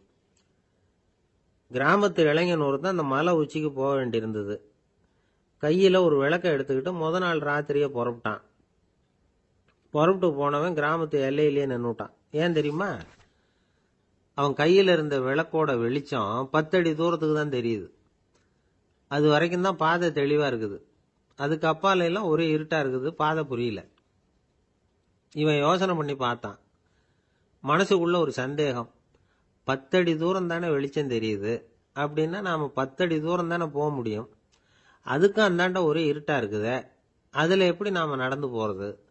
நாம் ரொம்ப தூரம் நடந்து போய் ஆகணுமே. அப்படிப்பட்ட நினப்பெல்லாம் அவனுக்கு வந்துட்டுது. இதுதான் அவன் மனசில் ஏற்பட்ட தயக்கம். இப்படி யோசிச்சுக்கிட்டே அந்த இளம் ஆசாமி புறப்பட்ட இடத்துலயே நின்றுட்டு இருக்கிறான். அந்த சமயத்தில் ஒரு வயசான பெரியவர் அந்த பக்கமாக வந்தார். அவர் கையில் இதை விட சின்னதாக ஒரு விளக்கு வச்சிருந்தார். அது எப்படின்னா அது ஒரு 5 அடி தூரத்துக்கு தான் வெளிச்சம் காட்டுது, அவ்வளவு சின்ன விளக்கு. அவரும் மலை உச்சிக்கு போகிறதுக்காக தான் வந்துகிட்டு இருக்கிறார். அவரை பார்த்து இவன் கேட்டான், என்ன பெரியவரே, இவ்வளவு சின்ன விளக்க வச்சுக்கிட்டு அவ்வளவு தூரத்துக்கு எப்படி மலையேற போறீங்க அப்படின்னு கேட்டான். நீ ஏன் இப்படி தயங்கிட்டே நிக்கிறேன்னு கேட்டார் பெரியவர். என்கிட்ட இருக்கிற விளக்கு 10 அடி தூரத்துக்கு தான் பாதையை காட்டுதுன்னா. இப்போ பெரியவர் சொன்னார், தம்பி, உன் கையில் இருக்கிற விளக்கு கொடுக்குற வெளிச்சத்தை வச்சு நீ முதல்ல 10 அடி தூரம் முன்னாடி போ. 10வது அடியில் போய் நின்றுக்கிட்டு பாரு, மறுபடியும் ஒரு 10 அடி தூரத்துக்கு பாதை தெரியும். இப்படி உன் கையில் இருக்கிற விளக்கு தொடர்ந்து வெளிச்சம் காட்டிக்கிட்டே இருக்கும். நீ முன்னேற முன்னேற அந்த வெளிச்சமும் முன்னேறும். அதனால எத்தனை கிலோமீட்டர் தூரம் வேணும்னாலும் நீ இந்த 10 அடி தூரம் வெளிச்சத்தை வச்சுக்கிட்டே நீ போயிடலாம், புறப்படு அப்படின்னார். இப்போதான் அந்த பெரியவர் சொன்னது இளைஞனுக்கு பளிச்சுன்னு புரிஞ்சுதான். உடனே உற்சாகமாக புறப்பட்டான், உச்சிக்கு போய் சேர்ந்தான். இந்த கதையிலேருந்து நாம் புரிஞ்சிக்க வேண்டியது என்ன தெரியுமா? நீண்ட கால திட்டம் ஒன்று போடும் பொழுது நமக்கு முன்னாடி இருக்கிறத மறந்துட்டு மனசை போட்டு குழப்பிக்க கூடாது. உங்கள் கையில் என்ன இருக்கோ அதுலேயே உங்கள் எதிர்காலம் மறைஞ்சிருக்குது. கண் முன்னாடி தெரியறத வச்சு ஆரம்பிங்க, போக போக வழி தானா புலப்படும் அப்படிங்கிறார் ஒரு பெரியவர். பெரிய பயணங்களையெல்லாம் இப்படி தான் நடத்த வேண்டியிருக்கும். ஒவ்வொரு அடியாக எடுத்து வச்சா ஓடி போய் சேர்ந்து விடலாம். மலைச்சு போய் நின்றுட்டா நின்றுக்கிட்டே இருக்க வேண்டியது தான். நம்ம ஆள்லாம் ரொம்ப மோசமான இருக்கிறாங்க. ஒருத்தன் அப்படிதான் நீண்ட தூர பிரயாணம் ஒன்று புறப்பட்டான். ரயில் போய்கிட்டே இருந்தது. கொஞ்ச தூரம் போச்சு, பாதி வழியில் கையில் வச்சிருந்த டிக்கெட்டை காற்றுல விட்டுட்டான். ஐயோ, என் டிக்கெட்டு போயிட்டுதே அப்படின்னு கத்த ஆரம்பிச்சுட்டான். பக்கத்தில் இருந்த பெரியவர் அவனை பார்த்து பரிதாபப்பட்டு, கவலைப்படாத தம்பி, போனா போகுது, வேற டிக்கெட் வாங்கிக்கலாம் அப்படின்னு ஆறுதல் சொன்னார். அதுக்கு அவன் சொல்றான், சார், நான் அதுக்காக அழலை, அந்த டிக்கெட்டு கிடைச்சாதானே நான் எந்த ஊருக்கு போகணுங்கிறது எனக்கு தெரியும் அப்படிங்கிறான். ஒரே ஒரு ஊர்ல ஒரு பாதிரியார் இருந்தார். ரொம்ப நாள் சந்தோஷமா வாழ்ந்தார். ஒரு நாள் அவர் மடத்து சமையல் அறையில பாத்திரங்களை கழுவி துலக்கி சுத்தப்படுத்திக்கிட்டு இருந்தார். அந்த சமயத்துல ஒரு தேவ தூதன் அவர் முன்னாடி வந்து நின்னான். இவர் நிமிர்ந்து பார்த்தார். ஆண்டவர் என்னை உங்ககிட்ட அனுப்பியிருக்கிறார், பரலோகத்தில் வாசம் செய்யறதுக்கு உங்களுக்கு நேரம் வந்துட்டுது அப்படின்னு நான் அந்த ஆள். ஆண்டவருக்கு என்னோட ஞாபகம் வந்ததுக்கு நன்றி. ஆனாலும் இப்போ இங்கே நீயே பாரு, எவ்வளவு பாண்டங்கள் பாக்கி இருக்கு, இவ்வளவையும் நான் சுத்தப்படுத்த வேண்டியிருக்கு. நான் நன்றி கெட்டவனாக இருக்க விரும்பலை. இந்த பணியை முடிக்கிற வரைக்கும் என்னுடைய பரலோக வாழ்வை தள்ளி வைக்க முடியுமா? நீ என்ன நினைக்கிற அப்படின்னு கேட்டார். தேவதூதன் தனக்கே உரிய விவேகத்தோட அன்போட பாதிரியாரை பார்த்தான். சரி, என்ன செய்யலாம்ங்கிறத அப்புறம் சொல்கிறேன் அப்படின்னு சொல்லிவிட்டு புறப்பட்டு போயிட்டான். ஒரு நாள் அந்த பாதிரியார் தோட்டத்தில் உள்ள களைகளை எல்லாம் ஒரு களை கொத்தியால் கொத்தி களை எடுத்துக்கிட்டு இருக்கிறார். அந்த சமயத்தில் இந்த தேவதூதன் மறுபடியும் அவர் முன்னாடி நிற்கிறான். பாதிரியார் பார்த்தார். இதை பாரு, இந்த தோட்டம் பூராவும் எவ்வளவு களை மண்டி கிடக்கு, பரலோகம் கொஞ்ச காலம் எனக்காக பொறுத்திருக்கலாம்னு நீ நினைக்கிறியா அப்படின்னு கேட்டார். தேவதூதன் சிரிச்சுக்கிட்டே மறுபடியும் மறைஞ்சிட்டான். மறுபடியும் அவர் களை எடுக்கிறது, தானிய களஞ்சியத்துக்கு வர்ணம் பூசுறது, இப்படிப்பட்ட வேலைகளில் ஈடுபட்டிருக்கார். இன்னொரு நாள் ஒரு மருத்துவமனையில் நோயாளிகளை கவனிச்சுக்கிட்டு ரொம்ப தீவிரமாக இருக்கிறார் அந்த பாதிரியார். ஒரு நோயாளியோட தாகத்துக்கு தண்ணீர் கொடுத்துட்டு நிமிர்ந்து பார்க்குறப்போ தேவதூதன் மறுபடியும் அவர் முன்னாடி நிற்கிறான். இந்த தடவை பாதிரியார் தன்னலமற்றவராக பேரன்பை காட்டக்கூடிய வகையில் தன்னுடைய 2 கைகளையும் உயர்த்தியபடி தேவதூதனின் கவனத்தை பிணியால் வாடக்கூடிய நோயாளிகளின் பக்கம் திருப்பினாராம். தேவதூதன் ஒன்றும் சொல்லலை, மறைஞ்சிட்டான். அன்னைக்கு சாயந்தரம் பாதிரியார் மடத்தில் உள்ள தன்னுடைய அறைக்கு போய் இளைப்பாறினார். யோசிச்சு பார்த்தார். தேவதூதனையும் தேவதூதனின் விருப்பத்தையும் பல நாள் தள்ளி போட்டு வந்ததையும் அவர் ரொம்ப நினச்சி பார்த்தார். திடீர்னு தான் முதுமை அடைகிறதையும் சோர்வு அடைகிறதையும் உணர்ந்தார். ஆண்டவரை நினைச்சார். ஆண்டவரே, உம்முடைய தூதனை மறுபடியும் என்கிட்ட அனுப்புனா நான் சந்திக்கிறதுக்கு ஆவலாக இருக்கேன் அப்படின்னு சொல்கிறப்பவே தேவதூதன் பக்கத்தில் நின்னான். பாதிரியார் நிமிர்ந்து பார்த்தார். நீ இப்போவே என்னை அழைச்சிக்கிட்டு போக விரும்பினா நான் பரலோகத்துக்கு வர்றதுக்கு தயாராக இருக்கேன்னார். தேவதூதன் அந்த பாதிரியாரை அன்போடவும் விவேகத்தோடவும் பார்த்து, நீங்கள் என் கூட பரலோகத்துக்கு வர்ற தயாராக இருக்கிறதா சொல்கிறீங்க, ஆனால் நீங்கள் இதுவரைக்கும் வேற எங்கே இருந்ததா நினைக்கிறீங்க அப்படின்னானு. அப்படின்னா இதுவரைக்கும் இருந்த இடம் தான் பரலோகம் அப்படிங்கிறத உணர்த்தியிருக்கிறான். பரலோகம்னா என்னன்னு புரிஞ்சுக்கிறதுக்கு இந்த சம்பவம் நமக்கு உதவியாக இருக்குது. தொண்டு செய்கிறத விட பெரிய செயல் வேற எதுவும் இருக்க முடியாது. அது நம்ம மனசுக்கு கொடுக்குற சுகத்தை வேற எதுவும் கொடுக்க முடியாது. நாம் தொண்டு செய்கிற இடம் தான் அந்த புண்ணிய இடம். ஆனால் இந்த காலத்துல எல்லாம் நாம் தொண்டு செய்யணும்னு நினச்சி ஏதாவது ஆரம்பித்தா கூட அதை ஒரு மாதிரியாக சுற்றி நின்று வேடிக்கை பார்க்க ஆரம்பிச்சிடுறாங்க. ஒரு பெரியவர் அப்படித்தான் ஒரு தொண்டு செஞ்சுக்கிட்டு இருந்தார். ஒரு கோவில் கட்டிக்கிட்டு இருந்தாங்க. அதில் ஒரு இடத்துல ஒரு பலகையை வச்சு ஆணி அடிக்கிற வேலையை செஞ்சுக்கிட்டு இருந்தார் அந்த பெரியவர். ஒரு சின்ன பையன் அதை ரொம்ப ஊக்கமாக அக்கறையாக கவனிச்சுக்கிட்டு இருந்தான். பெரியவர் இதை கவனித்தார். என்னப்பா பார்க்குற, உனக்கும் இது மாதிரி தொண்டு செய்யணும்னு ஆசையாக இருக்கா அப்படின்னு கேட்டார். அதுக்கு அந்த பையன் சொல்கிறான், அப்படி இல்லைங்க, நீங்கள் ஆணி அடிக்கிறப்போ கையில் சுத்தியால் அடிச்சுக்கிட்டா எப்படி துடிப்பீங்க எப்படி கத்துவீங்கன்னு தெரிஞ்சுக்கிறதுக்காக அதை பார்க்கணும்னு ஆசை, அதுக்காக தான் காத்துக்கிட்டு இருக்கேன் அப்படின்னு நானா. ஒரு தீக்குச்சி தீப்பெட்டியை பார்த்து கேட்டுதான், நாம் 2 பேரும் தானே உரசிக்கிறோம், ஆனால் நான் மட்டும் தீ பிடிச்சி எரிஞ்சு போகிறேன், நீ அப்படியே இருக்கிறியே அப்படின்னு தான். அதுக்கு தீப்பெட்டி சொல்லியிருக்குது, உனக்கு தலையில் கணம் இருக்குது அதனால் அழிஞ்சு போகிற அப்படின்னு தான். எப்படி இருக்கு பாருங்கள் இந்த பதில். தலையில் கணம் உள்ளவங்க யாருமே சரியாக இருக்க முடியாது. எவ்வளவு பெரியவங்களாக இருந்தாலும் சரி, ரொம்ப கஷ்டம்தான் அது. கர்வம்ங்கிறது கூடவே கூடாது. இதை விளக்கறதுக்கு மகான் ஒருத்தர் ஒரு சம்பவத்தை சொல்கிறார். அர்ஜுனன் தீர்த்த யாத்திரை பண்ணானா. அப்போ தென்னிந்தியாவுக்கு வந்திருக்கிறான். ராமேஸ்வரத்துக்கு போனப்போ அங்கே இலங்கைக்கு கல்லுலாம் அடுக்கி போடப்பட்டிருந்த பாலத்தை பார்த்தானா. ஒரு சின்ன குரங்கு அதுக்கு பக்கத்தில் விளையாடிக்கிட்டு இருந்திருக்கு. அதை பார்த்துட்டு அர்ஜுனன் சிரிச்சிருக்கான். ஏன் சிரிக்கிறேன்னு கேட்டிருக்கு அந்த குரங்கு. ராமன் மிகச்சிறந்த வில் வீரன். அப்படி இருக்கிறப்போ அவன் இலங்கைக்கு அம்புகளாலேயே ஒரு பாலம் கட்டியிருக்கலாம். அதை விட்டுட்டு போயும் உன்ன மாதிரி குரங்குகளை துணையாக வச்சுக்கிட்டு இப்படி ஒரு கருங்கல் பாலத்தை கட்டியிருக்கிறானே அப்படின்னு நானா. அம்புகளால் பாலம் கட்ட முடியுமா அப்படின்னு கேட்டுதான் குரங்கு. ஏன் முடியாது, என்னால் முடியுமேன்னு இருக்கான் அர்ஜுனன். அம்பால் பாலம் கட்டலாம், இருந்தாலும் என்ன மாதிரி குரங்குகள் ஏறி நடந்தா அது தாங்குமா? அதனால தான் ராமர் கருங்கல் பாலமே கட்டினார் அப்படின்னுது குரங்கு சொல்லிச்சான். அப்படியே சொல்கிற, நான் வேணும்னா இப்போ அம்புகளாலேயே ஒரு பாலத்தை கட்டுறேன், நீ அது மேலே ஏறி நடந்து பார். பாலம் விழுந்துட்டுதுன்னா நான் தீ மூட்டி அதில் குதித்து உயிர் தியாகம் பண்ணி விடுறேன் அப்படின்னு நான் ரொம்ப கோபமாக. உடனே அந்த சின்ன குரங்கு பெரிய உருவம் எடுத்துட்டு தான் கையில் கதையோடு அர்ஜுனன் முன்னாடி நிற்கிறான் அனுமன். பார்த்தா, என்னுடைய தலைவர் ராமரையா இழிவாக பேசுகிற, நீ இப்போ பாலம் கட்டு, நான் என்னுடைய பலத்தை காட்டுறேன் அப்படின்னு அனுமன். அர்ஜுனன் தன்னுடைய காண்டிபத்தை எடுக்கிறான், சரமாரியா அம்புகளை விடுறான். அதெல்லாம் ஒன்னோட ஒன்று கோத்துக்கிட்டு அப்படியே பாலம் மாதிரி நிற்கிது. அர்ஜுனன் தலை நிமிர்ந்து நின்னான். அனுமன் உயர கிளம்பி அங்கேருந்து பாலத்தில் பொத்துன்னு இறங்கினான். பாலம் அப்படியே நொறுங்கி போச்சு தூள் தூளா. என்ன அர்ஜுனா, இப்போ என்ன செய்ய போற அப்படின்னு நான் ஏளனமா. அர்ஜுனன் தலையை தொங்க போட்டுக்கிட்டான். சொன்னபடி தீ மூட்டி அதில் குதிக்கிறதுக்காக 3 தடவை சுற்றி வந்தான். அப்போது கிருஷ்ணர் அங்கே வந்தார். என்ன அர்ஜுனா, என்ன நடக்குது, என்ன இது அப்படின்னு ஒன்றும் தெரியாத மாதிரி கேட்டார். அர்ஜுனன் வாயை திறக்கிறதுக்கு முன்னாடி அனுமன் வாயை திறந்தான், நடந்ததை சொன்னான். அர்ஜுனன் சவால் விட்டபடி உயிர் திறந்தே ஆகணும்னா அனுமன். கிருஷ்ணர் யோசனை பண்ணார். நல்லது, இந்த சவால் விட்டதுக்கும் நடந்ததுக்கும் யார் சாட்சி? பெரிய ஒருத்தரை சாட்சியாக வச்சுக்கிட்டல்லவா நீங்கள் இந்த போட்டியை நடத்தியிருக்கணும் அப்படின்னார். அதனால் என்ன, இப்போ மறுபடியும் அந்த போட்டியை நடத்திவிட்டா போச்சு, என்னால் அந்த அம்பு பாலத்தை நொறுக்க முடியாதா அப்படின்னு அனுமன். சரி, இப்போ மறுபடியும் அது நடக்கட்டும்னார் கிருஷ்ணர். அர்ஜுனன் அம்பு பாலம் அமைச்சான். அனுமன் ஏறி குதிச்சான். பாலம் அசைஞ்சு கொடுக்கவே இல்லை, அவ்வளோ உறுதியாக இருக்குது. இப்போ அனுமன் தலையை குனிஞ்சுக்கிட்டான். அர்ஜுனன் நன்றியோடு நிமிர்ந்து பார்த்தான். கிருஷ்ணருடைய தோள்கள்லேயும் முதுகள்லேயும் ரத்தம். என்ன சுவாமி, என்ன நடந்ததுன்னு நான் பதறி போய், உன் அம்பு பாலத்தை நான் தான் முட்டு கொடுத்து தாங்கிக்கிட்டு இருந்தேன். அனுமன் குதிச்சப்போ என் மேலே ஏற்பட்ட காயங்கள் இவை. பின்ன உன்னுடைய அம்பு பலத்தினாலேயா பாலம் நின்றுதுன்னு நினைக்கிற அப்படின்னாராம். முதல்ல அர்ஜுனன் அப்புறம் அனுமன் 2 பேருக்குமே கர்வ பங்கம் ஆயிட்டு தான். அதாவது அவங்க கிட்ட இருந்த கர்வம் போயிட்டுது.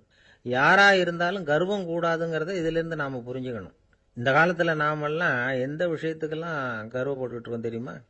2 பெண்கள் தங்களுடைய கணவன்மார்களை பற்றி ரொம்ப பெருமையாக பேசிக்கிட்டாங்களாம். அதில் ஒரு அம்மா சொல்லியிருக்கு, என் வீட்டுக்காரர்கிட்ட எந்த சப்ஜெக்ட் கொடுத்தாலும் சரி அந்த விஷயத்தை பற்றி அழகாக 1 மணி நேரம் பேசுவார் அப்படின்னாங்களாம். உடனே இன்னொரு அம்மா, அது என்ன பிரமாதம், என் வீட்டுக்காரருக்கு சப்ஜெக்டே தேவையில்லை, விஷயமே இல்லாமல் நாள் பூரா பேசிக்கிட்டு இருப்பார் அப்படின்னாங்களாம். அம்மாக்காரங்களுக்கு அடிக்கடி ஏற்படுற கவலை ஒன்று உண்டு. அதாவது குழந்தை சரியாக சாப்பிட மாட்டேங்குதே அப்படிங்கிற கவலை. இவங்கெல்லாம் ஒரு விஷயத்தை நல்லா புரிஞ்சுக்கணும். குழந்தைகள்ங்கிறவங்க பெரியவங்க மாதிரி இல்லை. அவங்க கடிகாரத்தில் மணியை பார்த்துட்டு சாப்பிட்றதுக்கு உட்கார்ற ரகம் கிடையாது. பசிச்சா சாப்பிடுவாங்க, இல்லைன்னா விளையாடுவாங்க அல்லது தூங்குவாங்க. அது புரியாமல் அவங்கள கட்டாயப்படுத்தி அல்லது மிரட்டி சாப்பிட வைக்கிறது ரொம்ப தப்பு. ஒரு 8 மாத குழந்தைக்கு 3 மணி நேரத்துக்கு ஒரு தடவை பசிக்கும். அந்த நேரம் பார்த்து சாப்பாடு கொடுத்தா அடம் பண்ணாமல் அது பாட்டுக்கு சாப்பிட்றோம். அதே குழந்தைக்கு 1 வயசு ஆகிறப்போ 4 மணி நேரத்துக்கு ஒரு தடவை பசிக்கும். இந்த வயசில் இயற்கையாகவே பசி குறைஞ்சிருக்கும். அது புரியாமல் என் குழந்தை முன்னாடி மாதிரி இப்போ சரியாக சாப்பிட மாட்டேங்கிறான் அப்படின்னு சில பேர் டாக்டர்கிட்ட போய் சொல்லிக்கிட்டு இருப்பாங்க. இன்னொரு விஷயம், ஒரு குழந்தைக்கு வயசு அதிகமாகிற வேகத்துக்கு உடம்பு எடையும் அதிகமாகிக்கிட்டே போகாது. உடம்பு எடை அதிகமாகிற வேகம் குறைஞ்சிக்கிட்டே வரும். 6 மாத குழந்தைக்கு ஒரு வாரத்தில் 150 கிராம் எடை கூடும். ஒரு வயசில் வாரத்துக்கு 71 கிராம் எடை கூடும். இது புரியாமல் அதிகமாக சாப்பாட்டை கொடுத்து குழந்தைய கஷ்டப்படுத்தக்கூடாது. ஏன்னா அளவுக்கு மீறின உணவு அஜீரணத்தை உண்டு பண்ணிவிடும். குழந்தைக்கு ஒரு தட்டில் கொஞ்சமாக ஆகாரத்தை வச்சு கொண்டுகிட்டு போய் கொடுக்கணும். மலை மாதிரி குவிச்சு வச்சா அதை பார்த்ததுமே பசி அடங்கி போயிடும். அடித்து மிரட்டி பயமுறுத்தி குழந்தைய சாப்பிட வைக்கிற பழக்கம் இருக்குது பாருங்க, அதுக்கு ஃபுட் ஃபோர்ஸிங் அப்படின்னு பேர். இப்படி பண்ணுனா குழந்தைக்கு சாப்பாட்டில் விருப்பம் குறைஞ்சிரும், அதை கண்டாவே வெறுக்க ஆரம்பிச்சிடும். அது மாதிரி உளம் சார்ந்த பசி குறைவு, சைக்கோஜெனிக் அனோரெக்சியா, அது ஏற்படுமா. சாப்பாடுங்கிறதே ஒரு தண்டனை மாதிரி தோணும். குழந்தைகளுக்கு பிடிச்ச மாதிரியான ஆகாரத்தை கொடுக்கணும். சத்து அதிகம் இருக்குங்கிறதுக்காக அதுக்கு பிடிக்காத ஆகாரத்தை கொடுத்து கட்டாயப்படுத்தக்கூடாது. குழந்தைகளுக்கு 2 வயசு ஆகிறப்போ இயற்கையாகவே எதிர்மறை குணம் உண்டாகும். அதாவது அந்த எதிர்மறையாக பேசுறது. இது மாதிரி சமயங்களில் நாம் என்ன சொல்கிறோமோ அதுக்கு நேர்மாறாக நடந்துக்கும். ஏட்டிக்கு போட்டி. சாப்பிட சொன்னால் விளையாட போவோம், விளையாட சொன்னால் சாப்பாடு கேட்கும். இதை புரிஞ்சுக்கிட்டு நடந்துக்கணும். குழந்தை சொன்ன பேச்சை கேட்கலேன்னு கோவப்படக்கூடாது. குழந்தை வளர வளர பிடிவாத குணம் வர்றது சகஜம். கேட்டதை வாங்கி கொடுத்தாதான் சாப்பிடுவேன் அப்படின்னு பிடிவாதம் பண்ணும். வாங்கி கொடுத்து விடுறது தான் உத்தமம். நீங்களும் அதுகிட்ட பிடிவாதம் பண்ணிட்டு இருக்கக்கூடாது. ஏன்னா கேட்டது கிடைக்கலையேங்கிற ஏமாற்றம் கூட குழந்தையோட பசியை குறைச்சிரும். கேட்டது கிடைச்சுட்டா பசி அதிகமாகும். கொடுத்ததை மலமலன்னு சாப்பிட்றோம். குழந்தைகளுக்கு கண்ட கண்ட நேரத்தில் சாப்பிட்றதுக்கு எதையாவது வாங்கி கொடுத்துக்கிட்டு இருந்தா சாப்பாட்டு நேரத்தில் சாப்பிடாம அடம் பண்ண ஆரம்பிச்சிடும். பள்ளிக்கூடம் போகிற பிள்ளைங்க காலை உணவை சரியாக சாப்பிட மாட்டாங்க. அச்சம், அவசரம், பரபரப்பு இதெல்லாம் தான் காரணம். பள்ளிக்கு புறப்படுறதுக்கு ஒரு 3/4 மணி நேரத்துக்கு முன்னாடியே சாப்பாடு போட்டுருங்க, அது சரியாக போடும். படிக்கிற குழந்தைகள் உடல் சோர்வு, மனச்சோர்வு இது காரணமாக கூட சாப்பிட மறுக்கிறது உண்டு.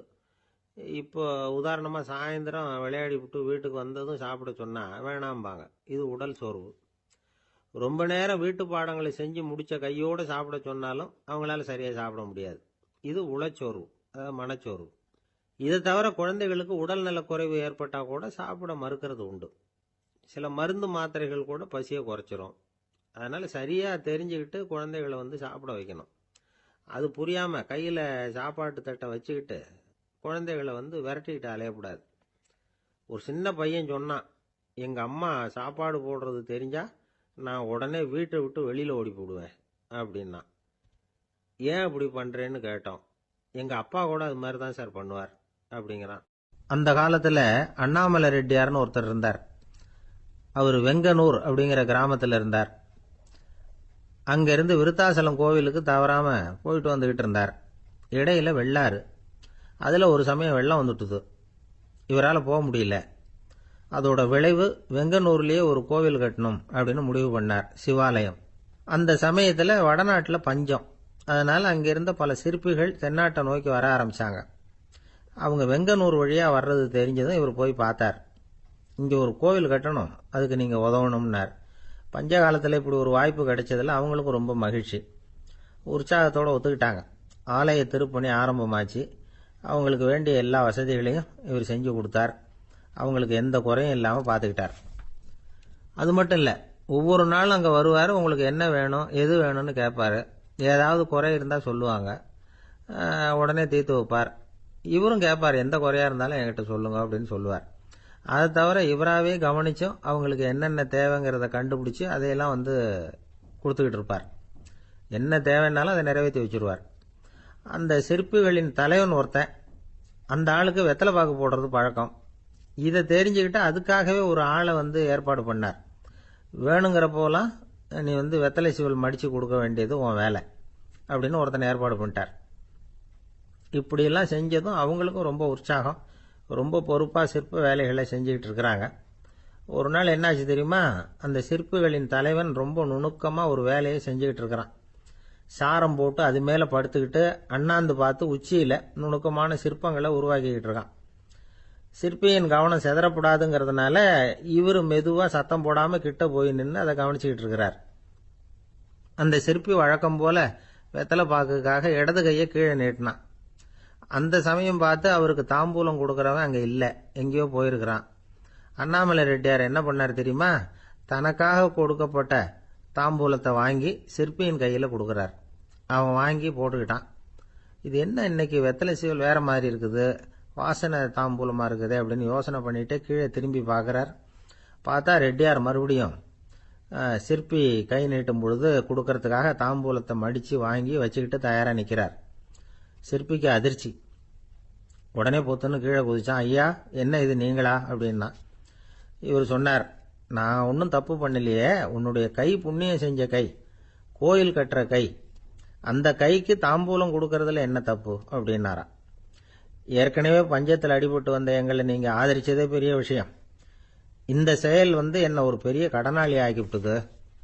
ஐயா, எங்களுக்கு உணவு உடை இதை மட்டும் நீங்கள் கொடுத்தா போதும், ஊதியம்னு எதுவும் வாங்க மாட்டோம் அப்படின்னு நானும். அந்த சிற்பி எவ்வளவோ வற்புறுத்தியும் எதுவும் வாங்கிக்கலையாம்.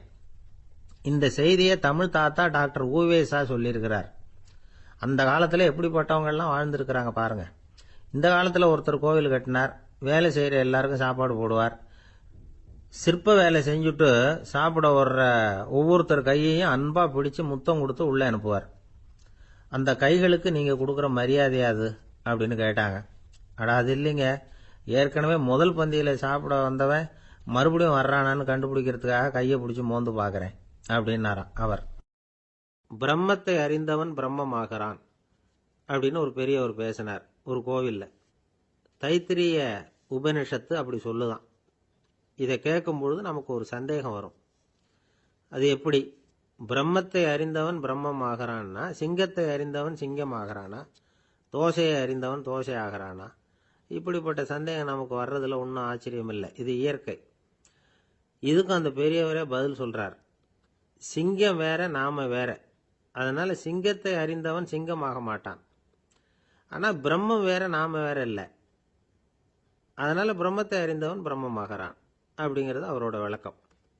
மனிதன் அவன்தான் தான் பிரம்மங்கிறது தெரியாதனால தான் அதை வேற எங்கேயோ தேடிட்டு இருக்கிறான். கடைசியில் அது தான் தாங்கிறது புரிஞ்சுக்கிற பொழுது அவன் பிரம்மம் ஆயிடுறான். இதை விளக்கறதுக்கு ஒரு உபநிஷத்து கதையே இருக்கு. நமக்கு தெரிஞ்ச கதை தான், ஆனால் அதை வேற விதமான அர்த்தத்தில் விளையாட்டாக சொல்லிட்டு இருக்கிறோம். ஒரு சமயம் ஒரு 10 நண்பர்கள் ஒரு காட்டு வழியாக போய்கிட்டு இருக்கிறாங்க. குறுக்க ஒரு நதி, அதை கடந்து அடுத்த பக்கம் போகணும். எல்லாரும் ஒரு வழியாக கடந்து அடுத்த கரைக்கு போய் சேர்ந்துட்டாங்க. அங்கே போய் சேர்ந்ததுக்கு அப்புறம் எல்லாரும் பத்திரமா சேர்ந்துட்டோமா அப்படின்னு தெரிஞ்சுக்கிறதுக்காக எண்ணி பார்க்குறான் அந்த கூட்டத்து தலைவன். அவங்க மொத்தம் 10 பேர். ஆனால் அவன் எண்ணி பார்க்குறப்போ 9 தான் வருது. ஏன்னா அவன் தன்னை விட்டுவிட்டான். எதிரில் நிற்கிறவங்கள மட்டுமே எண்றான். ஐயோ 10வது ஆள் எங்கேங்கிறான், பதறான். சரி நீ இரு, நான் எண்ணி பார்க்குறேன்னு சொல்லிவிட்டு இன்னொருத்தன் எண்றான். அவனும் தன்னை விட்டுட்டு எண்றான். 9 தான் வருது. எல்லாரும் கொய்யோ முறையோன்னு கத்த ஆரம்பிச்சிட்டாங்க. அந்த சமயத்தில் ஒரு பெரியவர் அந்த பக்கமாக வர்றார். என்ன விஷயம்னு விசாரிக்கிறார். 10வது ஆளை 6 அடிச்சுட்டு போட்டுது அப்படின்னு சொல்லி இவங்க அழறாங்க. சரி அழாதீங்க அப்படின்னு சொல்லி அந்த தலைவனை பார்த்து இப்படி வாங்குறார். வர்றான். இப்போ எனக்கு முன்னாடி ஒரு தரம் எண்ணு பார்க்கலாம்ங்கிறார். 1 2 3ன்னு ஆரம்பித்து 9ல் முடிக்கிறான். உடனே பெரியவர் நீ தான் அந்த 10வது ஆள் அப்படிங்கிறார். இது உண்மை. நாம தான் அது. நாம தான் நம்மளை வேற எங்கேயோ தேடிட்டு இருக்கிறோம். நாம் எங்கேயோ தேடிட்டு இருக்கிறோமே அந்த பிரம்மம் நாம தான். இப்படி ஒரு பெரிய உண்மையை விளக்கறதுக்காக தான் அப்படி ஒரு கதை சொல்லப்பட்டது. ஆனால் அதை நாம் வேறு விதமாக வேடிக்கையாக உபயோகப்படுத்திக்கிட்டு இருக்கிறோம். எப்படி தெரியுமா? ஒரு ஆத்தங்கரையில் ஒரு 10 பேர் முழிச்சுக்கிட்டே நின்றுக்கிட்டு இருந்தாங்களாம். அந்த பக்கமாக வந்த ஒருத்தன், ஏன் இப்படி முழிச்சுக்கிட்டு நிற்கிறீங்கன்னு கேட்டிருக்கிறான். எங்களுக்கு நீச்சல் தெரியாது, நாங்கள்லாம் அடுத்த கரைக்கு போய் சேரணும் அப்படின்னாங்களாம். சரி, நான் கொண்டுட்டு போய் விடுறேன். எல்லாரும் அக்கறைக்கு போய் சேர்ந்த உடனே ஆளுக்கு ₹1 வீதமாக மொத்தம் ₹10 எனக்கு கொடுக்கணும் அப்படின்ட்டுருக்கான் இவன். சரின்னு ஒத்துக்கிட்டாங்க. இவன் ஒவ்வொருத்தராக கையை பிடிச்சி மெதுவாக ஆற்றுல இறக்கி அழைச்சிட்டு போயிட்டான். 9 பேரை கரை சேர்த்துட்டான். 10வது ஆள் பாதி ஆற்றுல போயிட்டு இருக்கிறப்போ திடீர்னு வெள்ளம் வந்துட்டுது. புடி நழுவி போச்சு. கையை விட்டுட்டான். வெள்ளம் அடிச்சிட்டு போட்டுது. அழைச்சிட்டு வந்தவன் நீச்சல் அடித்து தட்டு தடுமாறி கரைக்கு வந்து சேர்ந்துட்டான். கரையில் இருந்தவங்களுக்கு இந்த விஷயம் தெரியாது.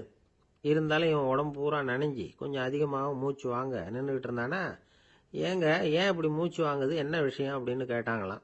அதுக்கு இவன் கொஞ்சமாக அலட்டிக்காம சொன்னானா, வேற ஒன்றும் இல்லை, நீங்கள் கொடுக்க வேண்டிய ₹10 ₹1 குறைஞ்சி போச்சு, அவ்வளவுதான் அப்படின்னான். ஒரு ஆள் ராமகிருஷ்ணரை தேடி வந்தான்.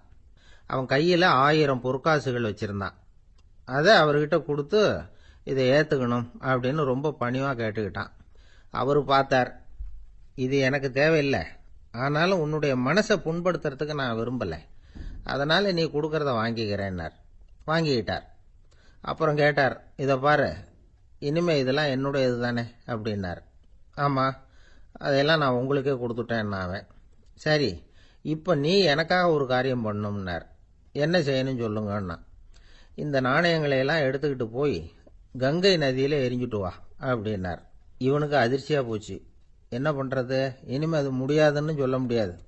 ஏன்னா அந்த நாணயங்களையெல்லாம் அவருக்கே கொடுத்துட்டான்.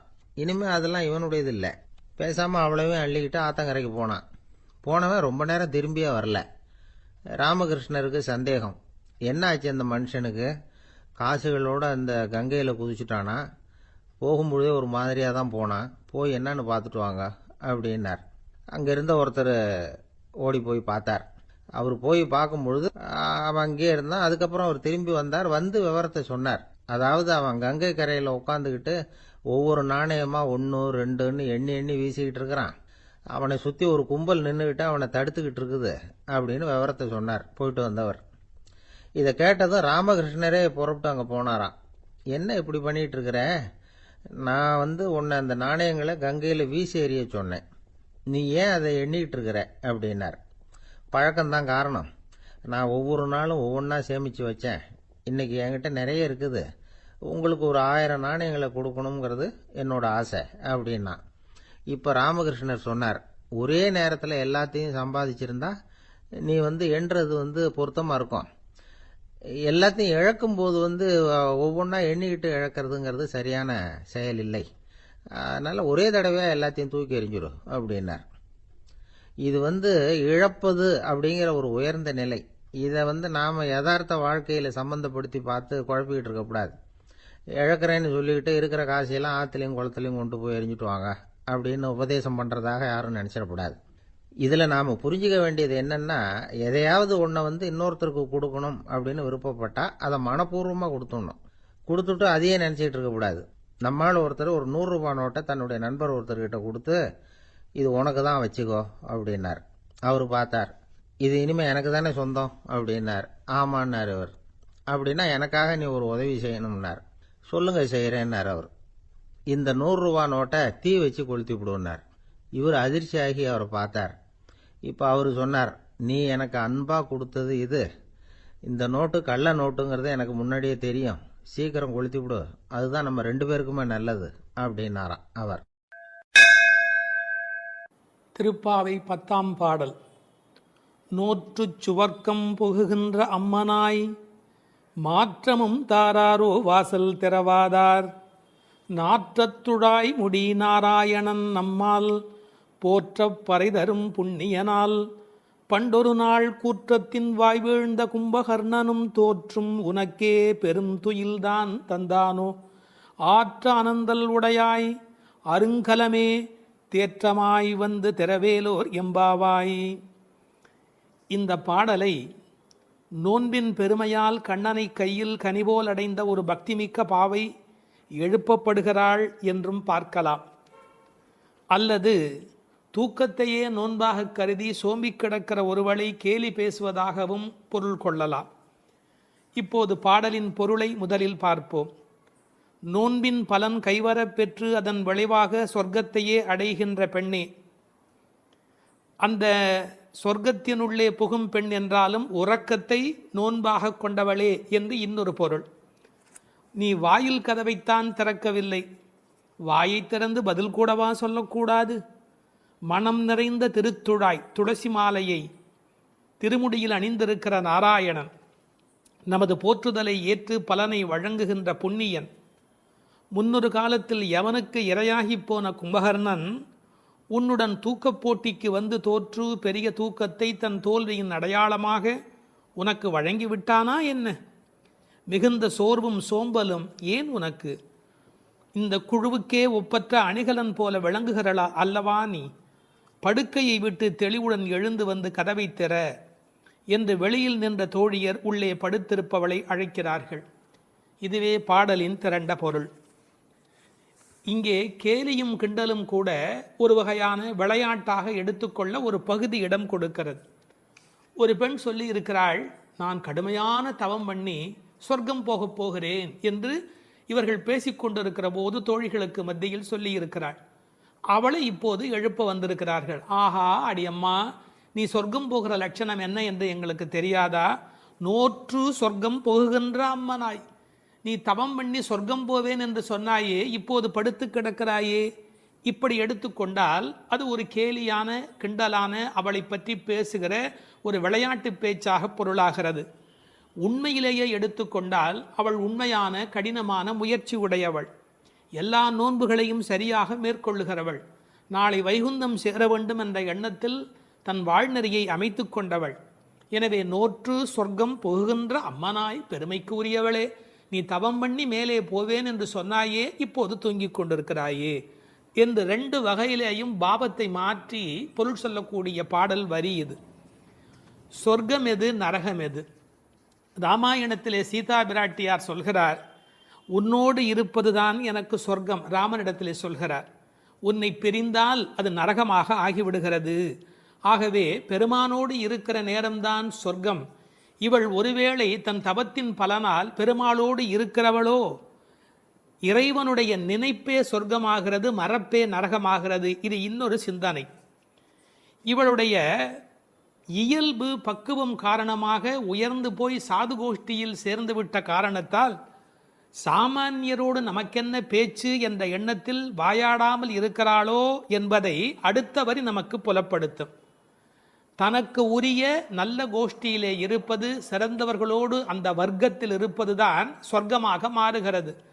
நீ அப்படி தகுந்த சாது கோஷ்டியிலே போய் சேர்ந்து விட்டதால் எங்களோடெல்லாம் பேசக்கூடாது என்பதற்காக மாற்றமும் தாராரோ, நீ பதில் தராமல் இருக்கிறாயா என்று ஒரு கேள்வி எழுகிறது. அம்மாடி, உன்னால் வீட்டு வாசல் திறக்க முடியவில்லை, வீட்டு வாசலே திறக்க முடியவில்லையே, உனக்காக வைகுந்த வாசல் திறக்கப் போகிறதா என்று இன்னொரு கிண்டல் பொருளும் அதற்குள்ளே இருக்கிறது. மாற்றம் தாராரோ வாசல் திறவாதார். ஒருவேளை உண்ணாவிரதம் மாதிரி மௌன விரதம் இருக்கிறாயா? அட, வாயில் திறப்பது கடினம், வாயை திறப்பது கூடவா கடினம்? வாசல் செம்மினால் வாயும் செம்ம வேண்டுமோ என்று வியாக்கியானத்திலே இந்த இடத்தை குறிப்பிடுவார்கள். நீ எழுந்து பேச வேண்டாம், கதவை திறக்கக்கூடாதா? கதவை திறக்க வேண்டாம், வாயாலாவது பதில் சொல்லக்கூடாதா? ஏன் இப்படி நீ இருக்கிறாய் என்று அந்த பெண்ணை கேட்பது போல் அந்த பாடல் அமைந்திருக்கிறது. அடுத்து நாராயணனை சொல்லுகிறார்கள். நாற்றத் துழாய்முடி நாராயணன். உலகத்திலேயே மிகப்பெரிய சிறப்பு துளசிக்கு உண்டு. பிறக்கும் போதே அது நறுமணத்தோடு பிறப்பது. அதனால்தான் பின்னாலே பாடுகிறார்கள், இருந்தவண்ணாகிலும் கொண்டு வீசுமினி. துளசி கிடைக்கவில்லை என்றாலும் பரவாயில்லை, துளசி இருந்த மண்ணை எடுத்தாவது எங்கள் மீது வீசுங்கள் என்பார்கள். ஒரு பெருமாள் கோயிலுக்குள் போகிற போது நமக்கு கிடைக்கிற மிகப்பெரிய இன்பமே அந்த திருத்துழாய் நறுமணம். பச்சை கற்பூரம் அது இன்னொரு பக்கம், திருத்துழாய் நறுமணம்தான் கோயிலின் சிறப்பழகு.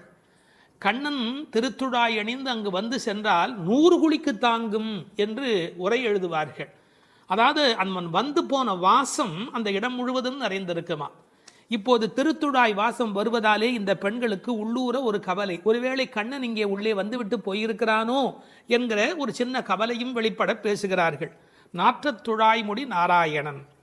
நான் துளசியை பற்றி ஒரு மருத்துவ புத்தகம் படித்து கொண்டிருந்தேன்.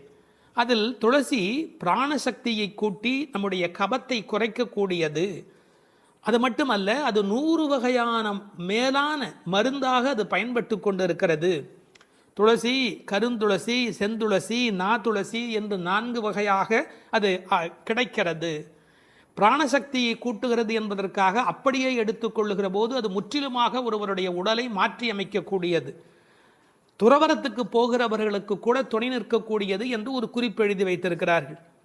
துளசியோடு ஒரு 5 மிளகு வைத்து 3 நாள் சாப்பிட்டால் 3 மாத காலம் ஒரு பெண் அப்படி சாப்பிட்டால் குழந்தை பேர் இல்லாத பெண்களுக்கு வாய்க்கும் என்று எழுதுகிறார்கள். 9 மிளகு வைத்து அரைத்து 7 நாட்கள் வெறும் வயிற்றில் சாப்பிட்டால் எந்த விஷமும் உரியும் என்று எழுதுகிறார்கள். எனவே மருந்தல்ல, மாமருந்தாக விளங்குவது திருத்துழாய். அந்த நாற்றத்துழாய் முடி நாராயணன். திருவடியில் மட்டுமல்ல, அவன் திருமுடியிலும் இருக்கிற மேன்மையும் ஏற்றமும் பெற்றது இந்த திருத்துழாய். அந்த நாராயணன் நம்மால் போற்ற பறைதரும் புண்ணியனால். இந்த நம்மால் என்பதை நம்மால் என்று பிரித்து சொல்வார்கள், நம்மால் என்று சேர்த்து சொல்வார்கள். அதாவது நாம் இப்போது பாடினால் அவன் நமக்கு பறை தருவான், நம்முடைய மால் நமக்கு பறை தருவான். நமக்கு மால் இருக்குமென்றாலும், மால் என்றால் மயக்கம். சில பேர் சுய மோகிகள், தன்னைத்தானே மோகித்து கொண்டு தன்னை பெரிதாக நினைத்து கொண்டு இருப்பார்கள். அப்படிப்பட்ட குறையுடையவராக இருந்தாலும் கூட அவர்களுக்கு கருணை பாலிக்கிறவன் கடவுளாக மாறுகிறான். நம்மால் போற்ற பறை தரும் புண்ணியனால். அவன் புகழை பாடிய மாத்திரத்தில் நமக்கு பறை தருகிறான், புருஷார்த்தங்களை அருளுவதற்கு தயாராக இருக்கின்றான். அடுத்து அந்த பெண்ணை அவர்கள் கேலி பேசுகிறார்கள். அப்படிப்பட்டவனை நாங்கள் பாடுகிற போது கூட நீ தூங்கி கொண்டிருக்கிறாயே, இது என்ன நியாயம்? பண்டொரு நாள் கூற்றத்தின் வாய் வீழ்ந்த கும்பகர்ணனும். இந்த பண்டொரு நாள் என்பதற்கு நேரடியாக நீங்கள் பொழிப்புரை எழுதினால் முன்பு ஒரு நாள், அதாவது ராமாயணம் முன்னர் நடந்தது. அப்படி முன்பொரு நாள் நடந்த ராமாயண யுத்தத்தில் கும்பகர்ணன் தோற்று விழுந்தான். இது வெளிப்படையான பொருள். ஆனால் ஒரு நயம் இருக்கிறது. பண்டு ஒரு நாள், ராமாயண கதை படித்தவர்களுக்கு தெரியும், ராவணனை போன்றவர்கள் முதல் நாள் போருக்கு வருகிறார்கள், பின்னாலும் வருகிறார்கள். இந்திரஜித்தன் ஒரு நாள் வருகிறான், பிறகு இன்னொரு நாள் வருகிறான். ஆனால் கும்பகர்ணன் ஒரே ஒரு நாள் தான் போருக்கு வருகிறான், அன்றே மாண்டு போய் விடுகிறான். இந்த மிகப்பெரிய வரலாற்று குறிப்பை பண்டொரு நாள் கூற்றத்தின் வாய்வீழ்ந்த கும்பகர்ணன் என்று குறிக்கிறாள். கூற்றத்தின் வாய்வீழ்ந்த கும்பகர்ணன் என்றால் யமனுடைய வாயில் வந்து விழுந்த கும்பகர்ணன். ராமன் கொன்றான் என்று பழி சொல்ல விருப்பமில்லை. ஒருவர் தண்ணீர் குடிப்பதற்கு ஏரி வெட்டி வைக்கிறார், அதில் வந்து ஒருவர் விழுந்து விட்டால் அது ஏரி வெட்டி அவருடைய தவறா? அது மாதிரி தயரதன் பெற்ற மரகத மணித்தடம் ஸ்ரீராமன், அதில் வந்து விழுந்து இறந்தவன் கூற்றத்தின் வாய்வீழ்ந்த கும்பகர்ணன் என்று நயம்பட பேசுகிறாள். 6 மாதம் தூக்கமுடையவன் அவன் தோற்றும் உனக்கே பெருந்துயில்தான் தந்தானோ. தோற்றவர்கள் வெற்றி பெற்றவர்களுக்கு ஒரு பரிசு தர வேண்டும். அப்படி கும்பகர்ணன் தோற்றவன் இந்த தூக்கத்தை இவளுக்கு பரிசாக கொடுத்து விட்டு போயிருக்கிறான். கும்பகர்ணன் இவளோடு போட்டி போட்ட போது இவள் வெற்றி பெற்று விட்டாளாம். அந்த கேலி பேசுகிறார்கள், தோற்றும் உனக்கே பெரும் தொழில்தான் தந்தானோ. சோம்பல் எல்லா நோய்களுக்கும் மகப்பேறு மருத்துவ மறை. ஆங்கிலத்திலே என்தூசியாசம் என்று ஒரு வார்த்தை சொல்கிறார்கள். அதை பற்றி ஆழமான பொருள் சொல்லுகிறவர்கள், என்தூசியாசம் என்றால் உற்சாகம் என்று மட்டும் பொருள் அல்ல, இறைமையில் நிறைந்தவர் என்று ஒரு பொருள் கொள்ளுகிறார்கள். எனவே சோம்பல் இறைநிலைக்கு எதிரானது, உயிர்ப்பு இறைநிலைக்கு அடையாளமானது. நீ இப்படி கும்பகர்ணனை போல் தூக்கத்தில் இருக்கிறாயே, நீ அனந்த நிலையில் இருக்கிறார், அதாவது தூக்கமும் இல்லை விழிப்பும் இல்லை, அந்த நிலையில் இருக்கிறாய், ஆற்ற அனந்தல் உடையாய். ஆனால் நீ யார்? எங்களுக்கு அரும் கலை. நீ வந்தால் எங்கள் கோஷ்டிக்கே பெருமை, எங்கள் கோஷ்டியே ஒளி வீசக்கூடியது, எங்களுக்கு நல்ல அணிகலன் நீ. தேற்றமாய் வந்து திரவேலோர் எம்பாவாய். தேற்றமாய் என்றால் படுத்த நிலையிலேயே அப்படியே எழுந்து வெளியிலே வந்து விடாதே. அதுக்கு ஒரு உரை சொல்வார்கள், வால்மீகத்தில் இலக்குவனை பார்க்க தாரை வந்த மாதிரி வந்து விடாதே, நீ உன்னை அழகுபடுத்தி கொண்டு திருத்தமாக வர வேண்டும் என்ற குறிப்பை அருங்கலமே தேற்றமாய் வந்து திரவேல் என்று பாடுகிறார்கள்.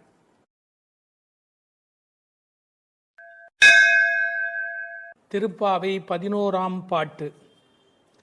கற்றுக்கரவை கணங்கள் பல கறந்து செற்றார் திரளழியச் சென்று செரு செய்யும் குற்றமொன்று இல்லாத கோவலர்தம் பொற்கொடியே புற்றரவு அல்குல் புனமையிலே போதராய் சுற்றத்து தோழிமார் எல்லாரும் வந்து நின் முற்றம் புகுந்து முகில் வண்ணன் பேர் பாட சிற்றாதே பேசாதே செல்வப் பெண்டாட்டினி எற்றுக்கு உறங்கும் பொருளேலோர் எம்பாவாய். கண்ணனை எண்ணி நோற்காமல் அவன்தான் நம்மை எண்ணி நோற்று இங்கு வரட்டுமே என்று எண்ணி எல்லாவற்றிலும் சிறந்தவளான ஒரு பெண், பக்தி பெண் இந்த பாசுரத்தில் எழுப்பப்படுகிறாள். எல்லாமே கன்றுகள் போல இளமையான பசுக்கூட்டங்கள், பலவற்றை கறப்பதில் ஈடுபட்டு உள்ளவர்கள் இந்த கோபாலர்கள். பகைவர்கள் வந்துவிட்டால் அவர்கள் இருக்கும் இடத்திற்கு சென்று அவர்களது திறமை அழியும்படி போர் புரிய வல்ல குற்றமற்ற போர் வீரர்களை பெற்ற ஆயர் குலத்திலிருந்து வந்த பொன்கொடி போன்றவள் இந்த பெண். புற்றிலே உள்ள நாகத்தின் படம் போன்ற மறைவிடத்தையும் காட்டில் உலவும் மயில் போன்ற சாயலையும் உடையவளே, எழுந்து வா. நமது ஆயர்குடி பெண்கள் எல்லோரும் உன் வீட்டு முற்றத்திலே கூடி மேக நிறமுடைய கண்ணனது திருப்பெயர்களை கூறி பாடி மகிழ்கிறோம். நீயோ அசைவதே இல்லை, வாய் திறந்து பேசுவதும் இல்லை. அப்படி என்ன பெரும் செல்வமடி உனக்கு? இந்த உறக்கத்தில் உனக்கு என்ன அவ்வளவு ஈடுபாடு? எழுந்து வா என வெளியில் உள்ள பெண்கள் உள்ளே உறங்கும் பெண்ணை எழுப்புவதாக அமைந்துள்ள பாடல். இவர்கள் யாரை எழுப்புகிறார்கள்? 3 அடையாளங்கள். கோவலர்தம் பொற்கொடியே, புற்றரவு அல்குல் புனமையிலே, செல்வப் பெண்டாட்டி என்று உள்ளே இருக்கிற பெண் சிறப்பிக்கப்படுகிறார். கோபாலர் என்பது தமிழிலே கோவலர் என்று எழுதுவது வழக்கம். அந்த குலத்தின் தங்க கொடி ஸ்வர்ணலதா, ஸ்வர்ணலதா என்ற வடமொழி சொல்லுக்கு பொற்கொடி என்பது தமிழிலே மொழிபெயர்ப்பு. இவள் ரொம்ப செல்வாக்கு மிக்கவள், பேரழகி. இந்த கோவலர் என்பதை அழகான வித்தியாசமான பல பொருள் சொல்வது வழக்கம். கோ பலர், அதாவது வாக்கிலே வல்லவர் என்று கூட ஒரு பொருள் சொல்வார்கள். கோ அலர், தங்களை தலைவனாக நினைத்ததே அல்ல, கண்ணனுக்கு அடிமையாக மட்டுமே தன்னை நினைத்து கொண்டிருக்கிறவர்கள். இவள் அவர்கள் வீட்டு ஒரு கொடி, கொழுங்கொடி, கொழுகொம்பு தேடுகிற ஒரு கொடி. கோல் தேடி ஓடும் கொழுந்ததே போன்று மால் தேடி ஓடும் மனத்தள், ஆவிக்கோர் பற்று கொம்பு, இதெல்லாம் ஆழ்வார் திருவாக்கு. இவள் மனம் எப்போதும் கண்ணபெருமானை நோக்கி போய்கொண்டிருக்கும். ஒரு கொழுகொம்பாகிய இறைவனை தேடி போவதாலே இவள் கொடி, ஆனால் பொற்கொடி. அடுத்த வார்த்தை அவளுடைய மறைவிடத்தை குறித்து பேசுகிறார்கள். புற்றரவு அல்குல் புனமையிலே, இது தமிழிலே ரொம்ப இயற்கை. அதில் என்ன ஒரு குறிப்பு இருக்கிறது என்றால், பாம்பு புற்றிலே ஒடுங்கிவிடும், அதுபோல் இவளுக்கு ஒடுக்கமான இடை என்பதை நாம் இந்த இடத்தில் புரிந்து கொள்ள வேணும். பெண்ணுக்கு இடை எப்படி இருக்க வேணும்? பொய்யோ எனும் இடையாளொடும் இளையானொடும் போனான், கம்பனுடைய வாக்கு. சீத்தையினுடைய இடை உண்டா இல்லையா என்று எல்லோரும் சர்ச்சை செய்கிற இடை என்று எழுதினார். இந்த புற்றரவு அல்குல் என்பதை கொஞ்சம் விளக்கம் சொல்லுகிற ஆச்சாரியர்கள் அது மறைந்திருப்பதையும், குளிர்ச்சி, பாம்பு புற்றுக்குள் மறைந்திருக்கும், புற்றுக்குள்ளே எப்போதும் வெப்பம் குறைவாக இருக்கும். நான் ஒரு குறிப்பு படித்தேன், 23 டிகிரி செல்சியஸ் அந்த சூட்டில் தான் உள்ளே இருக்குமா பாம்பு குடியிருப்பதற்கு விரும்புமா. ஏர் கண்டிஷன் ரூமில் இருக்கிற மாதிரி அந்த குளிர்ச்சி இருந்தால்தான் அது அங்கே இருக்குமா. அதுபோல இந்த பெண்ணின் மறைவிடத்தையும் அவர்கள் குளிர்ச்சி மிக்கது என்று பாடுகிறார்கள். ஆனால் புற்றரவு அல்குல் என்பதை தத்துவார்த்தமாக எடுக்கிற போது ஞானபக்தி மிக்க என்று அதற்கு வேறு இறை பொருள் கொண்டு சொல்லுவது வழக்கம். அடுத்த வார்த்தை புனமையிலே போதராய். மயில் என்று சொன்னால் போராதா? ஏன் புனமயில் என்று சொல்ல வேணும்? நீங்கள் என்னதான் வளர்த்தாலும் ஒரு மிருகக்காட்சி சாலையில் இருக்கிற மயில் அதில் ஒரு வளப்பம் இருக்காது. காட்டிலே இயற்கையோடு இயற்கையாக ஆடிக்கொண்டிருக்கிற மயில் இருக்கு, செழிப்பாக இருக்கும். காட்டு மயில், புனம்னா காடு, காட்டிலே இருக்கிற மயில். வளர்ப்பு மயிலுக்கு இல்லாத அழகு காட்டில் இருக்கிற மயிலுக்கு வனப்பு மயில். அது கண்ணுக்கு மிகவும் இனிமை தருவது மயில். கருங்கண் தோகை மயில் பீலி அணிந்து, கண்ணபெருமான் மயிலை விரும்புகிறவன், அதான் தலைமையிலேயே சூடிக்கொண்டிருக்கிறான். எனவே இவளை விரும்புவதற்கான வாய்ப்பு அதிகம். இன்னொரு கோணத்தில் பிரதிவாதி பயங்கரம் சுவாமிகள் ஒரு அருமையான கருத்து சொல்வார்கள். ஆச்சாரியனை குறித்து அவர்கள் எல்லா பாடலுமே ஆச்சாரியனோடு தொடர்பு படுத்தி பேசியிருக்கிற ஒரு பேச்சு, அற்புதமான பேச்சு அது. அந்த மயிலுக்கும் ஆச்சாரியனுக்கும் என்ன தொடர்பு என்று அனுபவிக்கிறார்கள். ஆனந்தம் வந்து விட்டால் மயில் தோகை விரிக்கும். ஆச்சாரியனும் அப்படித்தான், ஆனந்தம் வந்து விட்டால் தன்னுடைய வாக்கில் விஸ்தாரமாக பல பொருள்கள் சொல்ல தொடங்கி விடுவார். மயிலுக்கு விஷப்பூச்சிகள் அண்டாது, அதுபோல் ஆச்சாரியனிடத்திலே தீய சக்திகள் சேராது. மயில் பீலி கண்ணன் தலைமையிலே இருக்கும்.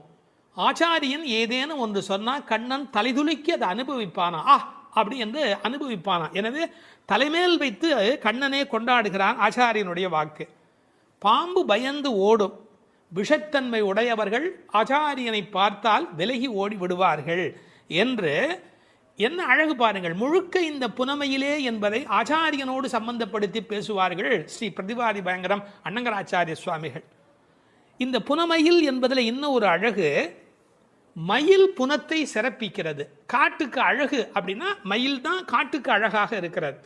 அது மாதிரி எங்கள் கூட்டத்துக்கு நீ புனமயில், எங்கள் கூட்டம் காடு போல நீ வந்தால்தான் எங்களுக்கு அழகு என்பதை புனமயில் என்பது குறிப்பிட்டது. நீ வந்து கதவை தர, ஏன் மயில் நடப்பதை பார்க்க வேண்டும் அல்லவா, மயில் நடந்து வருகிற அழகை நாங்கள் அனுபவிக்க வேண்டும் அல்லவா, எனவே உன் மயில் நடை காண வேண்டும், வாராய். செல்வ பெண்டாட்டி என்று விழிக்கிறார்கள். அடுத்தது, இவள் தலைமகள், குலம் தரும் செல்வம் தந்திடும் என்கிற அத்தனை செல்வமும் உடையவள், கண்ணனுக்கு மிக மிக வேண்டியவள். கண்ணனுடைய அழகை பற்றி சொல்லுகிற போது உரையாசிரியர் எழுதுவார், அது ஆண்களை பெண்களாக்கும், பெண்மையுறச் செய்யும். அது மாதிரி இவள் அழகு எப்படி என்றால் பெண்களை ஆண்மையுறச் செய்யும் பேரழகு, செல்வ பெண்டாட்டி என்று சிறப்பித்தார்கள். இப்போ அந்த ஆயர்பாடியிலே அவர்கள் கறந்து பால் கறந்து அவர்கள் எப்படி வாழ்கிறார்கள் என்ற தன்மை பேசப்படுகிறது. கற்று கறவை கணங்கள் பல கறந்து, கன்று உடைய கறவை, ஏன்னா கன்றுக்குட்டி இருந்தால் தான் அது பால் ஈனும். சார், அந்த ஆச்சரியம் என்ன என்று கேட்டால் அங்கே கிழட்டு மாடே கிடையாது, எப்போதும் இளமையுடைய மாடு தான் அங்கே இருக்கும். எனவே அது கற்று கறவை கணங்கள் பல கறந்து, எக்கச்சக்கமான மாடுகள். இந்த ஆயர் சலிப்பதே இல்லை. பரதநாட்டியம் கற்றுக்கொள்கிற பெண்களை சொல்வார்கள், மண்டி போட்டு பாரு அப்படிம்பாங்க. அது மாதிரி பால் கறக்கிறவர்கள் குத்த வச்சு உட்காந்து பால் கறப்பார்கள். எக்கச்சக்கமான ஸ்டாமினா, உடல் பலம் இருந்தால் தான் தொடர்ந்து உட்காரவே முடியும். நீங்கள் சாதாரணமாக உட்காந்துடலாம், ஆனால் குத்த வச்சு உட்காரது இருக்கும் பாருங்க. பரதநாட்டியம் ஆடுகிறவர்களுக்கு முதல் பயிற்சி அதுதான். பால் கறக்கிற அந்த கோபாலர்களுக்கு இயல்பிலேயே வரிசையாக மாட்டை கறந்து உடல் பலம் எக்கச்சக்கமாக இருக்கும். பல கறந்து, இந்த கன்று என்பதை கற்று என்று எழுதுகிறார்கள். ஏன்னா மெல்லினமாக தான் இருக்கணும் கன்று. அது எப்படி வல்லினம் ஆயிட்டுனா கண்ணுக்குட்டி மாதிரியா இருக்குது, அதுவே அவ்வளோ வலிமையாக துள்ளி குதிச்சுக்கிட்டு இருக்குது. அப்புறம் கன்றுன்னு எப்படி சொல்கிறது, அது கற்று. இதுக்கும் ஆழமான ஒரு உரை சொல்லுகிற வழக்கம் எப்படின்னா, கல்வி கற்று அப்படின்னா கல்வியின் மூலமாக. அதாவது இது கண்ணுக்குட்டி அப்படிங்கிற அர்த்தத்தை தாண்டி நிறைய கல்வி கற்ற சிஷ்ய கோடிகளோடு ஆச்சாரியன் வருகிற பேரழகு, இப்படி ஆச்சாரியனோடு சம்பந்தப்படுத்தி அந்த பாடலுக்கு விளக்கம் சொல்வது உண்டு. பசுவனுடைய சிறப்பை சொல்வதாக இருந்தால், அந்த கோதூளி, அதனுடைய கால் தூசிக்கு பெருமை அதிகம். அந்த பசுவினுடைய அந்த கொட்டில் இருக்கு இல்லையா, மாட்டு கொட்டில், அங்கே போய் உட்காந்தா மன அமைதி கிடைக்கும். வாழ்க்கையில் மனதில் ரொம்ப அதிக துன்பம் உடையவர்கள் பசுக்கள் குடியிருக்கிற கொட்டிலில் போய் பசுக்களை தொட்டு தடவி கொஞ்ச நேரம் அங்கே இருந்தால் அடைய முடியாத அமைதி அடைவார்கள், நோயிலே இருந்து நீங்குவார்கள். இப்போ கண்டுபிடிச்சிருக்கிறாங்க. இப்படி ஒருவரே பல மாடு கடந்து எடுக்கக்கூடிய உடல் பலம் உடையவர்கள். ஆனால் வெறும்னா பால் கறக்கிற ஆட்கள்னு நாம் நினைக்கக்கூடாது. எதிரிகள் யாராவது, எதிரினா இவங்களுக்கு கிடையாது, கண்ணனை எதிர்க்கிறதுக்கு யாராவது வந்தால் செற்றார் திரளழிய சென்று செரு செய்யும். வேடிக்கையாக சொல்லுவாங்க, என் ஏரியாவுக்கு வாடா பார்த்துக்கிறேன் அப்படின்னு. அது மாதிரி சிங்கத்தை குகையிலேயே சந்திப்பது போல எதிரிகளுடைய கோட்டைக்கு உள்ளேயே புகுந்து அவர்களை அடித்து நொறுக்குவார்கள். கிருஷ்ணனுடைய எதிரிகளை தங்கள் எதிரிகளாக நினைத்து கொள்வார்கள். செற்றார் திரளழிய சென்று செரு செய்யும். ராமனை பற்றி பாடும்போது, சென்று அங்கு தென்னிலங்கை செற்றாய் திரள் போற்றினாலே, இந்த ஆயர்பாடியில் இருக்கிற கோபாலரும் சென்று சண்டையிடுகிறவர்கள். குற்றமொன்றில்லாத கோவலர். அவங்களுக்கு இடக்கை வழக்கை தெரியாது. படித்து வந்தவன் சார் விஷமம் பண்ணுவான், கல்வி உள்ளவன் தானே அதிக வம்பு பண்ணுவான். இவங்களுக்கு எந்த குற்றமுமே கிடையாது. அப்படிப்பட்ட கோவலர்தம் பொற்கொடியே. சுற்றத்து தோழிமார் எல்லாரும் வந்து, அத்தனை பேரும் வந்துட்டோம். முடி உன் வீட்டு வாசல்ல நிற்கிறோம். தேக பந்துக்கள், ஆத்ம பந்துக்கள் என்று எல்லாருமா நாங்கள் உன் வீட்டு வாசல்ல வந்து நிற்கிறோம். நீ முற்றம் புகுந்து முகில்வண்ணன் பேர் பாட. உங்க வீட்டு கதவை திறந்து நாங்கள் தொட்டி முற்றத்துக்குள்ளேயே வந்து நிற்கிறோம்.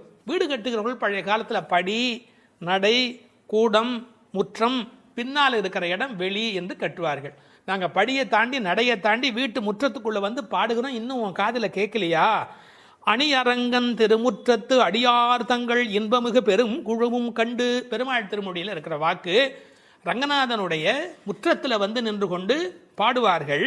அதுபோல நாங்கள் இப்போது பாடிக்கொண்டிருக்கிறோம். முற்றம் புகுந்து முகில் வண்ணன் பேர் பாட. ஒரு அழகு சொல்லட்டுமா? உன்னை புனமயில் என்று வர்ணிக்கிறார்கள். மயில் எப்போ ஆடும்? முகில் பார்த்தா ஆடும்.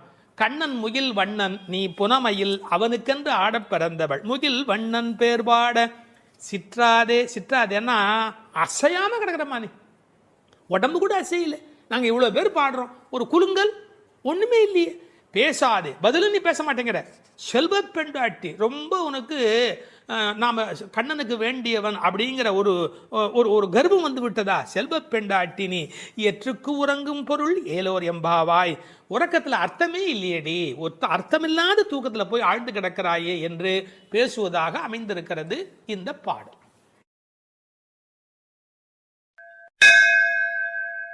12ஆம் பாடல்.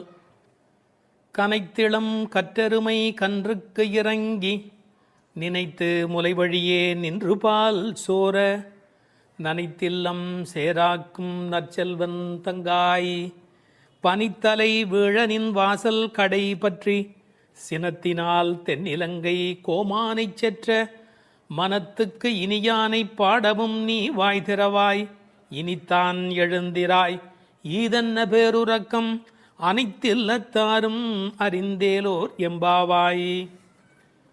இதனுடைய பொருள், கன்றை பிரிந்த எருமை தன் கன்றை நினைத்து கனைத்து அந்த நினைப்பால் தனது காம்புகளிலிருந்து விடாது பால் பொழிவதால் வீடெல்லாம் பால் வெள்ளமிட்டு சேராகி கிடக்கின்ற வீட்டின் தலைவனான பெரும் செல்வத்தை பெற்றிருப்பவனது தங்கையே. முன்பு பெரும் கோபத்தால் தென்னிலங்கை மன்னனான ராவணனை அழித்து ஒழித்த மனத்திற்கு இனியவனான ராமபிரானை புகழ்ந்து மார்கழி மாத பனி தலையில் விழுந்து கொண்டிருக்க நாங்கள் உன் வீட்டு வாசலில் கீர்த்தனம் செய்வதை கேட்டும் நீ உறங்கலாமா? கதவை திற, பொழுது விடிந்து இன்னும் நீ உறங்குவது எல்லா வீட்டாருக்கும் தெரிந்துவிட்டது. இனியாவது எழுந்திரு, என்ன இது பெரிய உறக்கம் என்கிறார்கள். இந்த பாடலில் எழுப்பப்படுகிறவள் கண்ணபெருமானுடைய நெருங்கிய நண்பனுடைய தங்கை. அவளை எழுப்புகிற போது நற்செல்வன் தங்காய் என்று அவர்கள் அன்போடு அழைக்கிறார்கள். சூழலை முதலில் வர்ணிக்கிறார்கள். ஒரு எருமை அவிழ்த்துவிட்ட பிறகும் பால் கறவாமல் விட்டுவிட்டதால் தன் கன்றை நினைத்து அது பால் பொழிகிறது. அதனால் வீடு சேராகிறது. கனைத்திளம் கற்று எருமை கன்றுக்கு இறங்கி நினைத்து முலைவழியே நின்று பால் சோர என்று பாடலிலே வருகிறது. பக்தி இலக்கியங்களுடைய அடிப்படை நாதமே அன்புதான் பிரமாதம். உண்மையிலேயே வாழ்க்கை ஒரு அறிவுபூர்வமான ஏற்பாடு அல்ல, அது அன்பு பூர்வமான ஒரு ஏற்பாடு. ஒரு எருமையே இப்படி இருக்குமானால் இறைமை என்ற இறை தத்துவத்தில் ஈடுபட்டவர்கள் எவ்வளவு இரக்கத்தோடு இருக்க வேண்டிய கடமை உடையவர்கள். எருமை மாடு கன்றுக்கு இறங்கி பால் சொரிவதை கவிச்சக்கரவர்த்தி கம்பன் பாடிக்காட்டி இருக்கிறார். எருமைகள் பால் பொழிய அன்னக்குஞ்சுகள் அந்த பாலை அருந்தி மகிழ்ந்தன என்று ஒரு கற்பனையிலே பாடுகிறார். சேல் உண்ட ஒன்கணாரின் திரிகின்ற செங்கால் அன்னம் மால் உண்ட நளினப்பள்ளி வளர்த்திய மழலை பிள்ளை கால் உண்ட சேற்று மேது கன்று உள்ளி கனைப்பச் சோர்ந்த பால் உண்டு துயில பச்சை தேரை தாலாட்டும் பண்ணை என்று எழுதுகிறார். நாட்டு வளத்தை எழுதுகிற போது தாமரைப்பூவில் உறங்கிக் கொண்டிருக்கிற அன்னக்குஞ்சுகளுக்கு எருமை மாடு தன்னுடைய கன்றை நினைத்து சொரிந்த பால் அவைகளுக்கு கிடைத்தன என்று கோசல நாட்டு வளத்தை பாடுகிற போது குறிப்பிடுகிறார். உண்மையிலேயே இந்த எருமைகள் இப்படி பால் கறக்கும் என்கிற தன்மையினை வேறு ஒரு வகையில் சங்க இலக்கியத்தில் ஒரு புலவர் பாடிக்காட்டி இருக்கிறார். வெள்ளி வீதியார் என்ற ஒரு புலவர். அவர் வேறு ஒரு கோணத்தில் சொல்லுகிறார். காமத்தை பற்றி பாடுகிற போது தலைவன் வந்து எங்களை அனுபவிக்கவில்லை, எங்கள் இளமையோ வீணாகிறது, எங்களுக்கும் பயனில்லை அவனுக்கும் பயனில்லை, உடம்பில் பசலை நோய் வந்து துன்பப்படுகிறேன் என்று எழுதுகிறார். கன்றும் உண்ணாது கலத்தினும் படாது நல் ஆண் தீம்பால் நிலத்து உக்காங்கு. அவர் பசு என்று எழுதுகிறார். இது வந்து சங்க இலக்கிய பாடல். ஆண்டாள் சங்க இலக்கியங்களை படித்தவள் என்பதற்கு இது ஒரு அடையாளம். கன்றும் உண்ணாது கலத்தினும் படாது நல்லான் தீம்பால் நிலத்து உக்காங்கு எனக்கும் ஆகாது என்னைக்கும் உதவாது பசலை உணியர் வேண்டும் என்று குறுந்தொகையிலே வெள்ளி வீதியார் என்ற புலவர் எழுதி காட்டியிருக்கிறார். இன்னொரு கோணத்திலே பார்க்கிற போது வியாக்கியானம் பண்ணினவர்கள் எருமை மாடு கன்றை நினைத்து படுகிற பாட்டை சொல்லிவிட்டு எருமைகள் கரவாவிட்டால் படும் பாடு இந்த பெண்கள் கோபியர் சொல்லுகிறார்களா என்ன, அனைவரும் எருமை படுகிற பாட்டை நாங்கள் அல்லவா உன்னாலே படுகிறோம் என்று கண்ணனுக்கு புரிய வைக்கிறார்களாம். எனவே கனைத்திளம் கற்றெருமை கன்றுக்கு இறங்கி நினைத்து முளைவழியே நின்று பால் சோர. சென்ற பாடலிலே பால் கறப்பதை பற்றிய குறிப்பு வந்தது. கற்றுக்கறவை கணங்கள் பல கறந்து என்று வரும். இந்த பாடலிலே பால் கறவாமை பற்றிய குறிப்பு வந்தது. அப்படியானால் எது உண்மை? இப்படி எடுத்துக்கொள்ள வேணும். பக்தி யோகத்தில் ஈடுபட்டிருக்கிற தன்மையினை இந்த பாடலும், கர்மயோகத்தில் ஈடுபட்டிருக்கிறவர்களை பற்றிய குறிப்பை அந்த பாடலிலும் ஆண்டாள் குறிப்பிடுகிறாள் என்று பொருள் கொள்ள வேண்டும். நற்செல்வன் தங்காய், சிறந்த செல்வமுடையவனுடைய தங்கையே. அவன் எப்படி நற்செல்வனாக இருக்கிறான்? கண்ணனுடைய மிக நெருங்கிய நண்பன் ஒருவன். அதை ஆழ்வார் பாடுகிற போது சொல்லுகிறார். பெரியாழ்வார் திருமொழியிலே சுரிகையும் தெரிவில்லும் செண்டுகோலும் மேலாடையும் தோழன்மார் கொண்டு ஓட ஒரு கையால் ஒருவன் தன் தோளை ஊன்றி. கண்ணன் எப்போதும் யாராவது ஒருத்தனுடைய தோளை அணைத்தபடி இருக்கிறானா?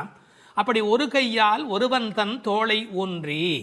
எனவே கண்ணனுடைய மிக நெருக்கமான நண்பன் அவனை விட்டு வராமையினாலே அவன் வீட்டு எருமை கறவாதபடி போயிற்று என்று பொருள் கொள்ள வேண்டும். தமிழிலே மாடு என்பதே செல்வத்தை குறிப்பது. எனவே அந்த மாட்டின் பெருஞ்செல்வம் உடையதால் நற்செல்வன் தங்காய் என்று பொருள் செய்தார்கள்.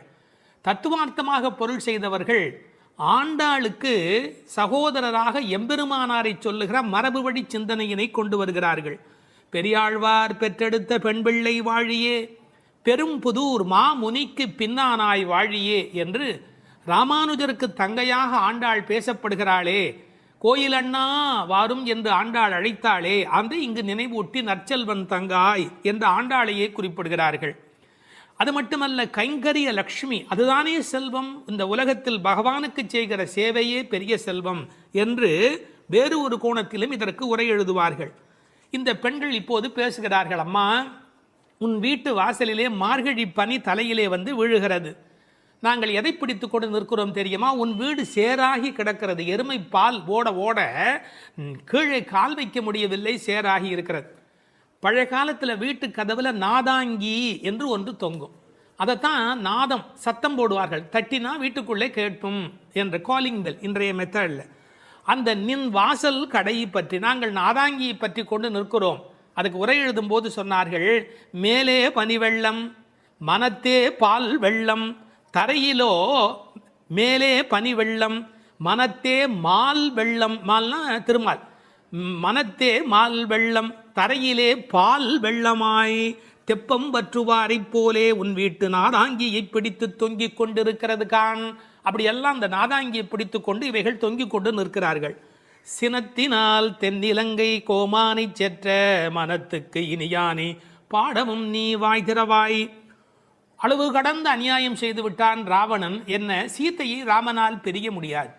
பிராட்டியையும் பெருமாளையும் பிரிக்கக்கூடாது. அந்த பாவத்தை செய்தமையினால் கோபப்பட்டு சினத்தினால் தென்னிலங்கை கோமான் ராவணனை செற்ற அழித்த மனத்துக்கு இனியானை பாடவும் நீ வாய் திறவாய். ராமன் மனத்துக்கு இனியவன். ஏன்னா யாருக்கும் எந்த நோவும் வரக்கூடாது என்று எண்ணுவது ராமனுடைய பண்பாடு.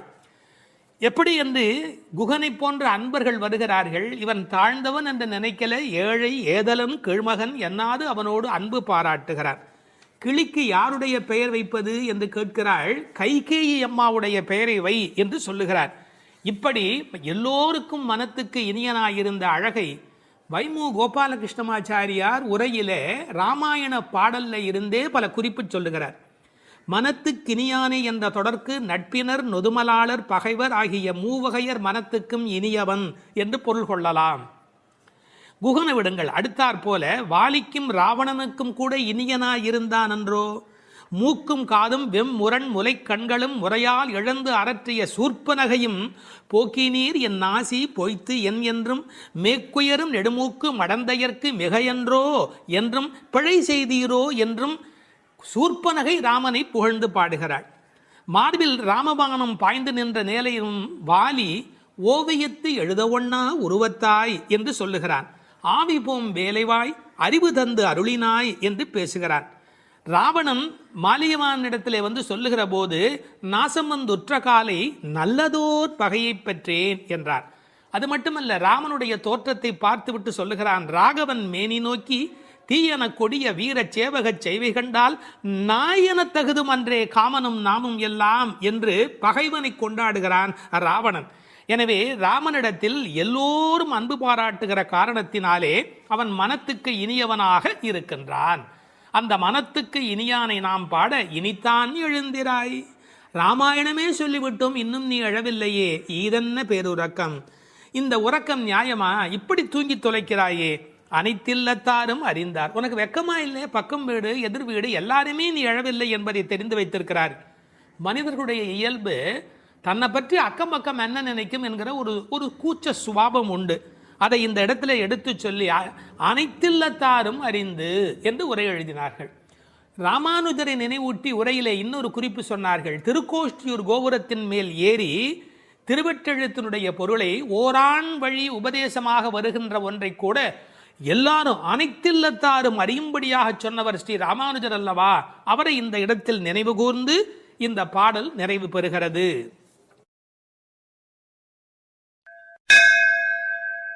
பதிமூன்றாவது பாடல்.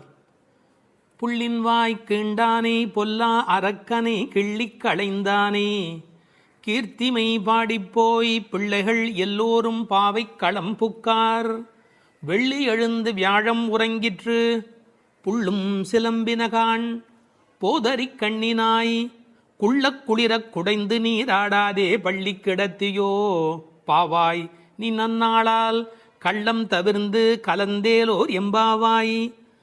கண்ணழகு படைத்த பெண் ஒருத்தியை இப்பாசுரத்தால் எழுப்புகிறார்கள். மலரில் உள்ள வண்டுகள் போன்று அழகிய கண்களை உடையவளே, கொக்கு வேடத்தில் வந்து வாயை பிளந்து கண்ணனை விழுங்க எண்ணிய பகாசுரனை அவன் வாயை கிழித்து அழித்த கண்ணபெருமான், கொடியவனான ராவணனது தலைகளை அறுத்து அழித்த ராமபிரான், அவர்களது வீர வரலாறுகளை பாடிக்கொண்டு இளம்பெண்கள் எல்லோரும் பாவை நோன்புக்குரிய இடத்திற்கு எப்போதோ சென்று விட்டனர். வானத்திலேயோ குரு என்கிற கோள் மறைந்து சுக்கிரன் உதயமாகிவிட்டான். பட்சிகள் வீதியெல்லாம் பறந்து சப்திக்கின்றன. இந்த மார்கழி விடியல் விடியும் முன்பே உடல் நன்கு குளிரும்படி மடிவில் குடைந்து குடைந்து நீராட வேண்டாமா? இன்னும் படுக்கையில் சுருண்டு கிடக்கலாமா? நல்ல நாளும் அதுவுமாக இப்படி இருக்கிறாயே, அப்படி உனக்கு என்ன தனிய அனுபவம்? உன் மனதில் உள்ள கள்ளத்தனத்தை விடுத்து எங்களோடு சேர்ந்து வா என்று அழைக்கிறார்கள். இதை ரசமாக அனுபவிக்கிறவர்கள் முதல் பாடலிலே மனத்துக்கினியான் என்று ராமனை பேசிவிட்டதால் இந்த ஆயர்பாடிக்குள்ளே ஒரு பெரிய விவாத கோலாகலம் ஏற்பட்டு விட்டதாம். அதாவது சர்ச்சை. அது யாரடா அது? கண்ணனுடைய ஊரிலே வந்து ராமனுடைய கதையை பேசி கொண்டிருக்கிறார்களே என்று சில பேர், சில ஆயர்கள் கோபப்படவும், ஏன் அப்படி பேசக்கூடாதா என்று சில பேர் மறுபடியும் எதிர்ப்பக்கம் விவாதிக்கவும், ஒரு பட்டிமண்டபத்தைப் போலவே ஒரு விவாதம் அங்கு தொடங்கிவிட்டது என்று அனுபவிப்பார்கள். ஏனென்றால் இந்த பாடல் எப்படி வருகிறது? புள்ளின் வாய் கீண்டானி என்று கண்ணபெருமான் பகாசுரனை அழித்த கதையை சொல்லி, பிறகு பொல்லா அரக்கனை கிள்ளி களைந்தானே என்று ராமாவதார கதையையும் சேர்த்து பேசுகிறார்கள். அதை எப்படி சொல்லுகிறார்கள்? கண்ணனுடைய ஸ்தலத்தில் ராமனுடைய கதையா என்று ஒருவர் கேட்க, ஏன் முன்பு ராமனை பாடிய காலத்திலே நாம் கண்ணனை சேர்த்து பாடியது இல்லையா? அந்த காரணமாக வருக வருக வருக இங்கே வாமன நம்பி வருக, கரிய குடல் செவ்வவாய் முகத்து என் காகுத்த நம்பி வருக என்று ஆண்டாளே பாடியிருக்கிறாளே. எனவே ஆண்டாள் சிற்றில் சிதைத்தல் பாடுகிற காலத்தில் சீதவாய் அமுதம் உண்டாய் எங்கள் சிற்றில் சிதையில் என்று பாடியிருக்கிறாளே. அந்த அனுபவத்தை எல்லாம் இங்கே குறிப்பிடுகிறார்கள். வருக வருக என்று ஆழ்வார் அனுபவித்ததையும் சிற்றில் சிதைக்காதே என்று ஆண்டாள் அனுபவித்ததையும் இந்த இடத்தில் மேற்கோளாக காட்டி, இந்த அயோத்தியிலே ராமபெருமானுடைய புகழை பேசுவது போல ஆயர்பாடியில் கண்ணன் புகழ்தான் பேச வேண்டும் என்ற கட்டாயம் இல்லை, இடம் மாறி பேசினாலும் ஒன்றும் தவறு இல்லை என்று ஒப்பந்தமாயிற்று என்று இதை வேறு ஒரு கோணத்திலே பேசுவார்கள். தீவிர பற்று உடையவர்கள் எப்போதும் இது போன்ற பிரச்சனைகளில் ஈடுபடுவது என்பது தவிர்க்க முடியாதது. புள்ளின் வாய் கிண்டானே பொல்லா அரக்கனை கிள்ளி களைந்தானே, பறவை வடிவத்திலே வந்தவனை அவன் அழித்தவன். பள்ளத்தில் மேயும் பறவை உருக்கொண்டு கள்ளாசுரன் வருவானை தான் கண்டு புள்ளிதுவென்று பொதுக்கோ வாய்க்கிண்டான், அப்படியே வாய்க்கிண்டிட்டான், அப்படியே கிழித்து எறிந்து விட்டான். அப்படி அழித்த வரலாற்றை சொன்னவர்கள் பொல்லா அரக்கனை கிள்ளிக்களைந்தானே என்று ராவணனை கொன்றதை பேசுகிறார்கள். இந்த எழுப்புகிற பெண்கள் இந்த பாடலை எல்லாம் கருத்தை எல்லாம் சொல்லி எழுப்புகிறார்கள். உரை கண்டவர்கள் கேட்டார்கள், பொல்லா அரக்கன் என்று ராவணனை குறிப்பிட்டால் நல்ல அரக்கன் உண்டோ? என்ன நயம் பாருங்கள். உண்டு, அரக்கர் குலத்தில் பிறந்தாலும் விபீஷணன் நல்ல அரக்கன், ராவணனோ பொல்லா அரக்கன். அவனோடு பெரிதாக போர் செய்தார் என்று சொல்ல முடியாதான், கிள்ளி களைந்தார். தமிழில் ஒரு பழக்கம் உண்டு, யாராவது ரொம்ப அலட்சியமாக நினைச்சா என்ன கிள்ளுக்கிறன்னு நினைச்சுக்கிட்டியா என்று கேட்பார்கள். அப்படி ராவனுடைய தலைகளை ராமன் கிள்ளினானான், கிள்ளி களைந்தானே. அதுக்கு வேற ஒரு பொருள் உண்டு. தன்முனைப்பு உள்ளவர்கள் பரமாத்மாவால் அழிக்கப்படுவார்கள் என்கிற அந்த உணர்வு 10 தலை ஒருவருக்கு உண்டு என்ற கதையை அப்படியே எடுத்துக்கொள்வதை விட, பன்முகமாக ஆசை தலி விரித்து ஆடுகிற போது ஒரு முகமுடைய பரமாத்மா மனதை நாம் ஒருமுகப்படுத்தினால் நமக்கு உள்ளே இருக்கிற பன்முகம் அழிந்து போகும் என்று உருவகமாக எடுத்துக்கொண்டு அனுபவிப்பவர்களும் உண்டு. இப்படி ராவணனை அழித்த வரலாற்றை பேசி கீர்த்திமை பாடிப்போய் பிள்ளைகள் எல்லோரும் பாவை களம் புக்கார். இந்த நெல் பயிரிடுகிற இடத்துக்கு நெற்களம் என்று பெயர், அதுபோல் பாவை நோன்பு நோற்கிற இடத்துக்கு பாவைக்களம் என்று பெயர். யாருடைய புகழை பாடுகிறார்கள்? கீர்த்திமை பாடி, ராமன் கண்ணன் இருவருடைய புகழையும் பாடி, கீர்த்தி புகழை பாடி பிள்ளைகள் எல்லோரும், சின்ன குழந்தைகளாகிய பெண் பிள்ளைகள் எல்லாரும் சேர்ந்து பாவைக்களம் புக்கார். அவங்கெல்லாம் நோன்பு நோக்கிற இடத்துக்கு போய்விட்டார்கள், நான் மட்டும் உனக்காக இங்கே நின்று கொண்டிருக்கிறேன், சீக்கிரம் வாடி என்பது போல் பேசுகிறார். இப்போது பொழுது விடிந்து விட்டது என்பதில் அடையாளம் ரொம்ப நுட்பமான ஒரு அடையாளம். வெள்ளி எழுந்து வியாழம் உறங்கிற்று. அதாவது வெள்ளிக்கிழமை தோன்றிவிட்டது, வியாழக்கிழமை முடிந்து விட்டது இல்லை, குரு ஹோரை போய்விட்டது, சுக்கிரஹோரை தொடங்கிவிட்டது. அது இன்னொரு கோணம். வானியலை பற்றி நன்கு ஆய்வு செய்தவர்கள் ஒரு குறிப்பிட்ட காலத்திலே சுக்கிரனுடைய எழுச்சியும் வியாழனுடைய அந்த இறங்கு முகமும் ஒன்றாக நடக்கும் என்று குறிப்பிடுகிறார்கள். சுஜாதா அவர்கள் இதை வைத்துக்கொண்டு கிபி 885 என்று உறுதி செய்ய முடியும் என்று ஒரு கட்டுரையிலே எழுதியிருக்கிறார்கள். ஆனால் வேறு சிலரோ கிபி 8ஆம் நூற்றாண்டில் ஒரே ஒரு முறை மட்டும் அதிகாலை பொழுதில் சுக்கிரன் எழுவதும் குரு மறைவதும் ஒரே வேளையில் நிகழ்ந்துள்ளது. அது முழு நிலவு நாள், பௌர்ணமி. அந்த நாள் அப்படியே குறிப்பிடுகிறார்கள். அந்நாள் கிபி 731 டிசம்பர் 18 காலை 3:30 முதல் 4 மணி. இதனை அடி ஒற்றி ஆண்டாள் பிறந்தது கிபி 716 ஆடிப்பூரம் என்று கணக்கிட்டிருக்கிறார். பாருங்க எவ்வளவு அழகான ஒரு காலக்கணக்கு. வெள்ளி எழுந்து வியாழன் உறங்கிற்று. புள்ளும் சிலம்பின. முன்னர் ஒரு முறை புள்ளும் சிலம்பின என்ற பாடல் வந்திருக்கிறதே, அதெல்லாம் கூட்டுக்குள்ளே. இப்போ வெளியில் பறவைகள் எல்லா இடங்களிலும் திரிந்து அவை இப்போது சப்தம் எழுப்பிக் கொண்டிருக்கின்றன. இந்த இடத்துல புள்ளும் சிலம்பியதை பற்றி சொல்லுகிற போது உரையாசிரியர்கள் இதை ஆசிரிய பெருமக்களோடு ஆச்சாரிய பெருமக்களோடு இணைத்து பேசுவது வழக்கம். குயில் அதுபோல சில ஆச்சாரியர்கள், கொக்கு அதுபோல, அன்னம் போல, கருடன் போல என்று பறவையோடு அவர்கள் ஓமிக்கத்தக்கவர்கள். கண்டத்வனியிலே, அதாவது குரல் வளத்திலே அவர்கள் குயில் மாதிரி. ஏகாகிர சிந்தையில், எப்போதும் மனம் ஒருமுகமாக இருத்தலில் கொக்கு போல, கொக்கொக்கு கூம்பும் பருவத்து என்பார் திருவள்ளுவர். சாரத்தை கிரகித்துக் கொள்வதிலே அன்னபக்ஷி போல, அன்னத்தைப் போல. கைங்கரியம் என்ற தொண்டு செய்வதிலே கருட பட்சியைப் போல, பல்லடிமை திறத்தினாலே என்று பறவையை அப்படியே அடியார்களோடு ஒப்பிடுவதும் வழக்கம். போது அறி கண்ணினாய், போதுன்னு சொன்னால் முட்டு என்று பொருள். தமிழ் ஒரு அழகான மொழி. அரும்பு, முகை, முகிழ், மொட்டு, மலர். பாருங்க, மலருடைய பல நிலைக்கும் பேர் இருக்கு, இன்னும் கூட இருக்கு. அதாவது வெளியில் புறப்படுவது அரும்பு, கொஞ்சம் மேலே வந்தால் அது முகை, கொஞ்சம் அது இதழ் திறக்க ஆரம்பித்தா அது முகிழ், அது நல்ல விரிந்து விட்டால் தான் அதுக்கு மலர் அப்படின்னு பேர். ரெண்டுக்கும் நடுவில் இருக்க போது போதுன்னு பேர். அந்த போது அது போன்ற கண்களை உடையவள். அதில் வண்டு உட்கார்ந்திருப்பதை போன்ற கண். ஐயா, வெள்ளையாக கண்ணில் ஒரு பகுதி இருக்குது, கருப்பாக ஒரு பகுதி இருக்குது. அது வெள்ளையாக இருக்கிற மலர், அதன் மேலே கருப்பாக இருக்கிற வண்டு உட்கார்ந்திருக்கிற தன்மையினை போதறி கண்ணினாய் என்ற ஓமையாக குறிப்பிட்டார்கள். குளிக்கிறது எப்படி குளிக்கணுமா? குள்ள குளிர குடைந்து நீர் ஆடு. அப்படி ஆடாதே, பள்ளிக்கிடத்தியோ பாவாய் நீ. இந்த பெண்ணம்பெரிய அப்படிங்கிற ஒரு சொல்லாட்சி உண்டு. அதுபோல குள்ள குளிர என்ற வார்த்தையை பயன்படுத்த